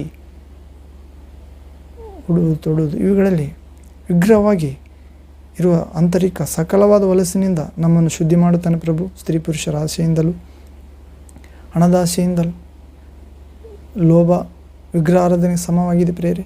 ಮತ್ತು ವಿಗ್ರಹಗಳಿಂದಲೂ ಸಕಲ ವಿಧವಾದ ಹೊಲಸಿನಿಂದ ನಮ್ಮನ್ನು ಶುದ್ಧಿ ಮಾಡುತ್ತಾನೆ. 26ನೇ ವಾಕ್ಯ ಪ್ರವಾದಿ ಗ್ರಂಥ ಯೆಹೆಜ್ಕೇಲ ಪ್ರವಾದಿ 36ನೇ ಅಧ್ಯಾಯ 26ನೇ ವಾಕ್ಯ. ಹೊಸ ಮನಸ್ಸು ಕೊಟ್ಟು ನಿಮ್ಮಲ್ಲಿ ನೂತನ ಸ್ವಭಾವವನ್ನು ಹುಟ್ಟಿಸುವೆನು. ಹೊಸ ಮನಸ್ಸು ಕೊಡ್ತಾನೆ ಪ್ರೇರೆ. ನೂತನ ಸ್ವಭಾವ ಹುಟ್ಟಿಸುತ್ತಾನೆ. ಯೇಸುವಿನ ಸ್ವಭಾವ, ದೇವರ ಸ್ವಭಾವ, ಡಂಬವಿಲ್ಲದ ಸ್ವಭಾವ, ದೇವರ ಸೇವಕರಾಗುವ ಸ್ವಭಾವ, ದೇವರಿಗೆ ಪ್ರಾಣಪ್ರಿಯರಾಗುವ ಸ್ವಭಾವ, ದೇವರ ಆರಿಸಿಕೊಂಡವರ ಸ್ವಭಾವ, ದೇವರು ಇಷ್ಟಪಡುವರ, ದೇವರ ಆತ್ಮ ನೆಲೆಗೊಂಡವರ ಪ್ರೇರಿ. ಹೊಸ ಮನಸ್ಸು ನಿಮ್ಮಲ್ಲಿ ಕೊಟ್ಟು ನೂತನ ಸ್ವಭಾವವನ್ನು ಹುಟ್ಟಿಸುವೆನು. ಕಲ್ಲಾದ ಹೃದಯವನ್ನು ನಿಮ್ಮೊಳಗಿಂದ ತೆಗೆದು ಮೃದುವಾದ ಹೃದಯವನ್ನು ನಿಮಗೆ ದಯಪಾಲಿಸುವೆನು. ಯಾವಾಗ ನಾವು ಡಂಬವಿಲ್ಲದ ಸ್ವಭಾವದವರಾಗಿರ್ತೇವೆ, ಕಲ್ಲಾದ ಹೃದಯ ಹೋಗುತ್ತದೆ ಪ್ರೇರಿ, ಮೃದು ಮಾಂಸ ಹೃದಯ ಬರುತ್ತದೆ. ಕೂಗಾಡುವುದಿಲ್ಲ, ಜಗಳಾಡುವುದಿಲ್ಲ, ಬೀದಿಯಲ್ಲಿ ನಮ್ಮ ಸ್ವರ ಕೇಳಿಸುವುದಿಲ್ಲ. ಹೀಗೆ 27ನೇ ವಾಕ್ಯ prophet Ezekiel 36 chapter verse 27th word. ಪ್ರವಾದಿ ಎಜ್ಕೇಲನ ಗ್ರಂಥ 36ನೇ ಅಧ್ಯಾಯ 27ನೇ ವಾಕ್ಯ. ನನ್ನ ಆತ್ಮವನ್ನು ನಿಮ್ಮಲ್ಲಿ ನೆಲೆಸಿರುವಂತೆ ಅನುಗ್ರಹಿಸಿ ನೀವು ನನ್ನ ನಿಯಮಗಳನ್ನು ಅನುಸರಿಸುವ ಹಾಗೆ ಮಾಡುವೆನು. ನೀವು ನನ್ನ ವಿಧಿಗಳನ್ನು ಕೈಗೊಂಡು ಆಚರಿಸುವಿರಿ. ಹೌದು ಪ್ರೇರೆ, ಹೀಗೆ ನೀವು ನನ್ನ ವಿಧಿಗಳನ್ನು ಕೈಗೊಂಡು ಆಚರಿಸುವಿರಿ. 28ನೇ ವಾಕ್ಯ. ನಾನು ನಿಮ್ಮ ಪಿತೃಗಳಿಗೆ ಅನುಗ್ರಹಿಸಿದ ದೇಶದಲ್ಲಿ ನೀವು ವಾಸಿಸುವಿರಿ. ನೀವು ನನಗೆ ಪ್ರಜೆಯಾಗಿರುವಿರಿ, ನಾನು ನಿಮಗೆ ದೇವರಾಗಿರುವೆನು. ಹೌದು ಪ್ರೇರೆ, ಹೀಗೆ ದೇವರು ನಮ್ಮನ್ನು ತನ್ನ ವಾಕ್ಯವೆಂಬ ಜಲದಿಂದ ಪ್ರೋಕ್ಷಿಸಿ ನಿರ್ಮಲ ಮಾಡುತ್ತಾನೆ ಪ್ರೇರೆ. ಯೇಸುವೆ ವಾಕ್ಯವಾಗಿದ್ದಾನೆ. ಡಂಬವಿಲ್ಲದ ಸ್ವಭಾವವಾದ ವಾಕ್ಯವಾದ ದೇವರ ಯೇಸು, ದೇವರ ಸೇವಕನು, ದೇವ ಮಗನಾದ ಯೇಸು, ದೇವರ ಆರಿಸಿಕೊಂಡ ಯೇಸು, ದೇವರಿಗೆ ಇಷ್ಟ ಆದ, ದೇವರ ಪ್ರಾಣಪ್ರಿಯನಾದ, ದೇವರ ಆತ್ಮ ನೆಲೆಗೊಂಡ, ಹೌದು, ಕೂಗಾಡದ, ಜಗಳಾಡದ, ಬೀದಿಯಲ್ಲಿ ಧ್ವನಿ ಕೇಳದ, ಜಜ್ಜಿದ ದಂಟನ್ನು ಮುರಿಯದ, ಹಾರಿ ಹೋಗುತ್ತಿರುವ ದೀಪವನ್ನು ನಂದಿಸದ, ಕೆಡಿಸದ, ನ್ಯಾಯವನ್ನು ದಿಗ್ವಿಜಯಕ್ಕಾಗಿ ಕಳುಹಿಸಿಕೊಡುವ, ಅನ್ಯ ಜನರು ಈತನ ಹೆಸರಿನ ನಿರೀಕ್ಷೆ ಇಡುವ ಆ ಒಂದು ನಿರ್ಮಲೋದಕ ಚಿಮುಕಿಸುತ್ತಾ ನಿರ್ಮಲರಾಗುವಂತೆ ಸಮಸ್ತ ವಿಗ್ರಹಗಳಿಂದ, ದೇವರಿಗೆ ವಿರುದ್ಧವಾದ ಇಚ್ಛಾ ಶಕ್ತಿಗಳಿಂದ, ಆಶಾಪಾಶಗಳಿಂದ, ಸಕಲ ವಿಧವಾದ ಹೊಲಸಿನಿಂದ ನಮ್ಮನ್ನು ಶುದ್ಧಿ ಮಾಡುತ್ತಾನೆ. ಯೇಸು ಹೊಸ ಮನಸ್ಸು ಕೊಡುತ್ತಾನೆ, ನೂತನ ಸ್ವಭಾವ ಹುಟ್ಟಿಸುತ್ತಾನೆ. ಕಲ್ಲಾದ ಹೃದಯ ತೆಗೆದು ನಮ್ಮೊಳಗಿಂದ ಮೃದುವಾದ ಮಾಂಸ ಹೃದಯವನ್ನು ದಯಪಾಲಿಸುತ್ತಾನೆ. ದೇವರ ಆತ್ಮ ನಮ್ಮಲ್ಲಿ ನೆಲೆಸಿರುವಂತೆ ಅನುಗ್ರಹಿಸುತ್ತಾನೆ. ದೇವರ ನಿಯಮಗಳನ್ನು ಅನುಸರಿಸುವ ಹಾಗೆ ದೇವರು ನಮಗೆ ಮಾಡುತ್ತಾನೆ. ನಾವು ದೇವರಿಗೆ ಮಕ್ಕಳಾಗುವಂತೆ, ಪ್ರಜೆಗಳಾಗುವಂತೆ, ನಮಗೆ ದೇವರು ತಂದೆಯಾಗುವಂತೆ ಅನುಗ್ರಹಿಸುತ್ತಾನೆ. ಹೌದು, ಯೇಸುವಿನ ಡಂಬವಿಲ್ಲದ ಸ್ವಭಾವ ನೋಡುತ್ತಿದ್ದೇವೆ ಪ್ರೇರೆ. ಮತ್ತಾಯ ಸುವಾರ್ತೆ 11ನೇ ಅಧ್ಯಾಯ 29ನೇ ವಾಕ್ಯದಲ್ಲಿ ಕೂಡ ನೋಡ್ತೇವೆ. Matthew gospel chapter 11 verse 28 to 29th word. ಅಲ್ಲಿ ಕಷ್ಟಪಡುವವರೇ, ಹೊರೆ ಹೊತ್ತವರೇ, ನೀವೆಲ್ಲರೂ ನನ್ನ ಬಳಿಗೆ ಬನ್ನಿರಿ, ನಾನು ನಿಮಗೆ ವಿಶ್ರಾಂತಿ ಕೊಡುವೆನು. ನಾನು ಸಾತ್ವಿಕನು, ದೀನ ಮನಸ್ಸುಳ್ಳವನಾಗಿರುವುದರಿಂದ ನನ್ನ ನೊಗವನ್ನು ನಿಮ್ಮ ಮೇಲೆ ತೆಗೆದುಕೊಳ್ಳಿರಿ. ಹೀಗೆ ನಿಮ್ಮ ಆತ್ಮಕ್ಕೆ ವಿಶ್ರಾಂತಿ ಸಿಕ್ಕುವುದು. ಯಾಕಂದರೆ ನನ್ನ ನೊಗವು ಮೃದುವಾದದ್ದು, ನನ್ನ ಹೊರೆಯು ಹಗುರವಾದದ್ದು ಎಂದು ಹೇಳುತ್ತಾನೆ ಯೇಸು. ಹೌದು ಪ್ರಿಯರೇ, ಹೀಗೆ ಡಂಬವಿಲ್ಲದ ಸ್ವಭಾವ ಇದ್ದಾಗ ನಮ್ಮ ಹೊರೆ, ಕಷ್ಟ ಎಲ್ಲ ಯೇಸುವಿನ ಬಳಿಗೆ ಹೋದಾಗ ಇಳಿಸುತ್ತಾನೆ ಪ್ರಿಯರೇ. ವಿಶ್ರಾಂತಿ ಕೊಡುತ್ತಾನೆ. ಕಷ್ಟಕ್ಕೆ, ಹೊರೆಗೆ ಬದಲಾಗಿ ವಿಶ್ರಾಂತಿ ನೀಡುತ್ತಾನೆ ಪ್ರಭು. ಡಂಬವಿಲ್ಲದ ಸ್ವಭಾವ ಇರುವ ಪ್ರಭು ಸಾತ್ವಿಕನು, ದೀನನು ಆಗಿರುವುದರಿಂದ, ಆ ಮನಸ್ಸು ಸಾತ್ವಿಕ ದೀನ ಮನಸ್ಸುಳ್ಳವನಾಗಿರುವುದರಿಂದ ಯೇಸು ಕ್ರಿಸ್ತ ಪ್ರಭು ನಮ್ಮ ನೊಗವನ್ನು ಆತನ ಮೇಲೆ ಹಾಕಿ, ಆತನ ನೊಗವನ್ನು ನಮ್ಮ ಮೇಲೆ ತೆಗೆದುಕೊಂಡು ನಮ್ಮ ಆತ್ಮಗಳಿಗೆ ವಿಶ್ರಾಂತಿ ತೆಗೆದುಕೊಳ್ಬೇಕು ಪ್ರೇರೆ. ಒಂದನೇದಾಗಿ ಕಷ್ಟ, ಹೊರೆ ಯೇಸುವಿನ ಬಳಿಗೆ ಕೊಡಬೇಕು. ದೇಹದಲ್ಲಿ ವಿಶ್ರಾಂತಿ ಸಿಗುತ್ತದೆ. ಮತ್ತು ಯೇಸುವಿನ ಡಂಬವಿಲ್ಲದ ಸಾತ್ವಿಕ ಆ ಮನಸ್ಸು, ದೀನ ಮನಸ್ಸು ಎಂಬ ನೊಗವನ್ನು ನಮ್ಮ ಮೇಲೆ ತೆಗೆದುಕೊಂಡರೆ, ಆ ಸದ್ಗುಣ ಕಲಿತುಕೊಂಡರೆ, ಡಂಬವಿಲ್ಲದ ಸ್ವಭಾವ ಯೇಸುವಿನ ವಾಕ್ಯ ಪ್ರಕಾರ ನಡೆದರೆ ಇದ್ದಂತೆಯೇ ನಮ್ಮ ಆತ್ಮಕ್ಕೆ ವಿಶ್ರಾಂತಿ ಸಿಗುತ್ತದಂತ ಪ್ರೇರೆ. ಯಾಕಂದರೆ ಯೇಸುವಿನ ನೊಗ, ಯೇಸುವಿನ ಕಾರ್ಯ, ಯೇಸುವಿನ ವಾಕ್ಯ, ಯೇಸುವಿನ ಮಾರ್ಗ, ಯೇಸುವಿನ ಚಿತ್ತ, ಆಜ್ಞೆ ಮೃದುವಾದದ್ದು, ಹಗುರವಾದದ್ದು ಎಂದು ಹೇಳ್ತಿದ್ದಾನೆ. ಅಂತ ಡಂಬವಿಲ್ಲದ ಸ್ವಭಾವ ದೇವಕುಮಾರ, ಪರಾತ್ಪರ ಪ್ರಭು, ವಾಕ್ಯವಾದ ದೇವರು ಯೇಸು ರಕ್ಷಕ ಯೇಸು ಕ್ರಿಸ್ತ ನಮ್ಮೆಲ್ಲರಿಗೆ ಅನುಗ್ರಹಿಸಲಿ. ಆಮೇನ್, ಆಮೇನ್. ಪ್ರಾರ್ಥನೆ ಮಾಡಿ ಮುಕ್ತಾಯ ಮಾಡೋಣ ಪ್ರೇರೆ. ನನ್ನೊಂದು ಏಕೀಭವಿಸಿ ಪ್ರಾರ್ಥಿಸಿರಿ. ಪ್ರೇಯರ್. ತಂದೆಯೇ, ಸರ್ವಶಕ್ತ ದೇವರೇ, ಪರಿಶುದ್ಧನೇ, ಪರಿಶುದ್ಧನೇ, ಪರಿಶುದ್ಧನೇ. ಹೌದು ದೇವ, ಇಗೋ ನನ್ನ ಸೇವಕನು ಎಂದು ಹೇಳಿದ್ದೀರಿ. ಯೇಸುವಿಗೆ ನಿಮ್ಮ ಪ್ರಿಯ ಕುಮಾರನೆಂದಿದ್ದೀರಿ ದೀಕ್ಷಾ ಸ್ನಾನದಲ್ಲಿ. ಇಗೋ ನನ್ನ ಪ್ರಿಯನಾಗಿರುವ ಮಗನು, ಈತನಲ್ಲಿ ನನ್ನ ಆತ್ಮವನ್ನು ಇಟ್ಟಿದ್ದೇನೆ, ಈತನು ನನ್ನ ಅಪಾರ ಮೆಚ್ಚುಗೆ ಪಾತ್ರನು. ಹೌದು, ನಮ್ಮನ್ನು ಕೂಡ ಪ್ರಭುವೆ ನಿಮ್ಮ ಪ್ರಿಯ ಮಕ್ಕಳಾಗುವ ಮಾರ್ಗದಲ್ಲಿ ಯೇಸು ನಾಮದಲ್ಲಿ ನಡೆಸಿರಿ ತಂದೆ. ನಿಮ್ಮ ಅಪಾರ ಮೆಚ್ಚುಗೆ ಪಾತ್ರರಾಗಿ ಮಾರ್ಗದಲ್ಲಿ ನಡೆಸಿರಿ, ಜೀವಿಸುವಂತೆ ಡಂಬವಿಲ್ಲದ ಸ್ವಭಾವ ನೀಡಿರಿ ಪ್ರಭುವೆ. ನಿಮ್ಮ ಆತ್ಮ ನಮ್ಮ ನೆಲೆಗೊಳಿಸಿರಿ, ನಿಮ್ಮ ಪ್ರಾಣ ಪ್ರಿಯರಾಗುವಂತೆ ಈ ವಾಕ್ಯ ಭಾಗದಲ್ಲಿ ಬಂದ ಪ್ರತಿಯೊಬ್ಬರನ್ನು ಡಂಬವಿಲ್ಲದ ಸ್ವಭಾವವನ್ನು ನೀಡಿರಿ. ನಿರ್ಮಲವಾದಕ್ಕೆ ಚಿಮುಕಿಸಿ ನಿರ್ಮಲಗೊಳಿಸಿ ಪ್ರಭು. ನಮ್ಮೆಲ್ಲ ಅಸಹ್ಯ ವಿಗ್ರಹಗಳಿಂದ ನಮ್ಮನ್ನು ಶುದ್ಧೀಕರಿಸಿರಿ. ನೂತನ ಮನಸ್ಸು, ಹೊಸ ಸ್ವಭಾವ ನಮ್ಮಲ್ಲಿ ಹುಟ್ಟಿಸಿರಿ ಪ್ರಭುವೆ. ಡಂಬವಿಲ್ಲದ ಸ್ವಭಾವ ನೀಡಿರಿ. ನಿಮ್ಮ ಆಜ್ಞೆ ಕೈಗೊಂಡು ನಡೆಯಲು ನಿಮ್ಮ ಪರಿಶುದ್ಧಾತ್ಮ ನಮ್ಮ ನೆಲೆಗೊಳಿಸಿರಿ. ನಿಮ್ಮ ಆಜ್ಞೆಗಳನ್ನು ಕೈಗೊಂಡು ನಡೆಯುವಂತೆ ಅನುಗ್ರಹಿಸಿರಿ. ನಿಮಗೆ ಪ್ರಜೆಗಳಾಗುವಂತೆ, ಮಕ್ಕಳಾಗುವಂತೆ, ನೀವು ನಮಗೆ ದೇವ ತಂದೆಯಾಗುವಂತೆ ಯೇಸು ಕ್ರಿಸ್ತ ನಾಮದಲ್ಲಿ ಅನುಗ್ರಹಿಸಬೇಕೆಂದು, ಹೀಗೆ ನಿಮ್ಮ ಮಕ್ಕಳ ಜೀವಿತದಲ್ಲಿ ಅಡ್ಡಿ ಬರುವ ಎಲ್ಲ ಅಂಧಕಾರದ ಶಕ್ತಿಗಳನ್ನು ಒಡೆದು ನಾಶ ಮಾಡಲು ಸತ್ಯದೇವರೇ ನಿಮ್ಮ ದಿಗ್ವಿಜಯ ಲೋಕಕ್ಕೆ ಸುರಕ್ಷಿತವಾಗಿ ಬರುವಂತೆ ಯೇಸು ಕ್ರಿಸ್ತ ನಾಮದಲ್ಲಿ ನಮ್ಮೆಲ್ಲರನ್ನು ಅನುಗ್ರಹಿಸಬೇಕೆಂದು ಡಂಬವಿಲ್ಲದ ಸ್ವಭಾವ ನೀಡುವ ಯೇಸು ಕ್ರಿಸ್ತ ತಂದೆ ನಿಮ್ಮ ನಾಮದಲ್ಲಿ ಪ್ರಾರ್ಥಿಸುತ್ತೇವೆ. Amen, amen. Thank you father, thank you Jesus Christ, thank you holy ghost fire, living water flow. Amen. ಹೌದು ಪ್ರೇರೆ, ಡಂಬವಿಲ್ಲದ ಯೇಸುವಿನ ಸ್ವಭಾವ ಎನ್ನುವ ಒಂದು ಚಿಕ್ಕ ವಾಕ್ಯ ಭಾಗವನ್ನು ಧ್ಯಾನಿಸಿದ ಪ್ರೇರೆ.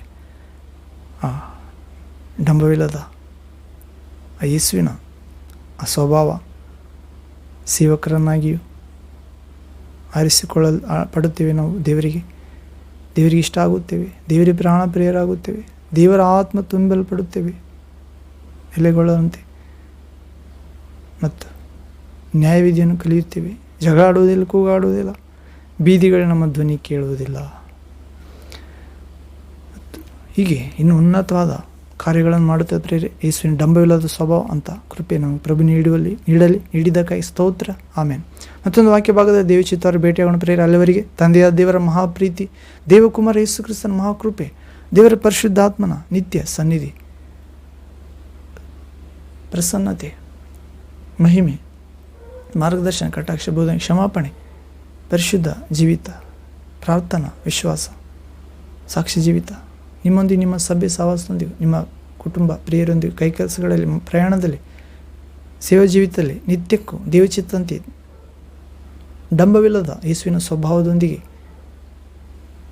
ಅದ್ವಿತೀಯವಾಗಿ ನೆಲೆಗೊಂಡಿರಲಿ ಯೇಸು ಕ್ರಿಸ್ತ ನಾಮದಲ್ಲಿ ತಂದೆ. Amen, amen. Thank you father, thank you Jesus. ಕೃಪೆ ನಿಧಿ ನೀನೇ ಪ್ರಭು, ದಯೆ ನಿಧಿ ನೀನೇ ಪ್ರಭು.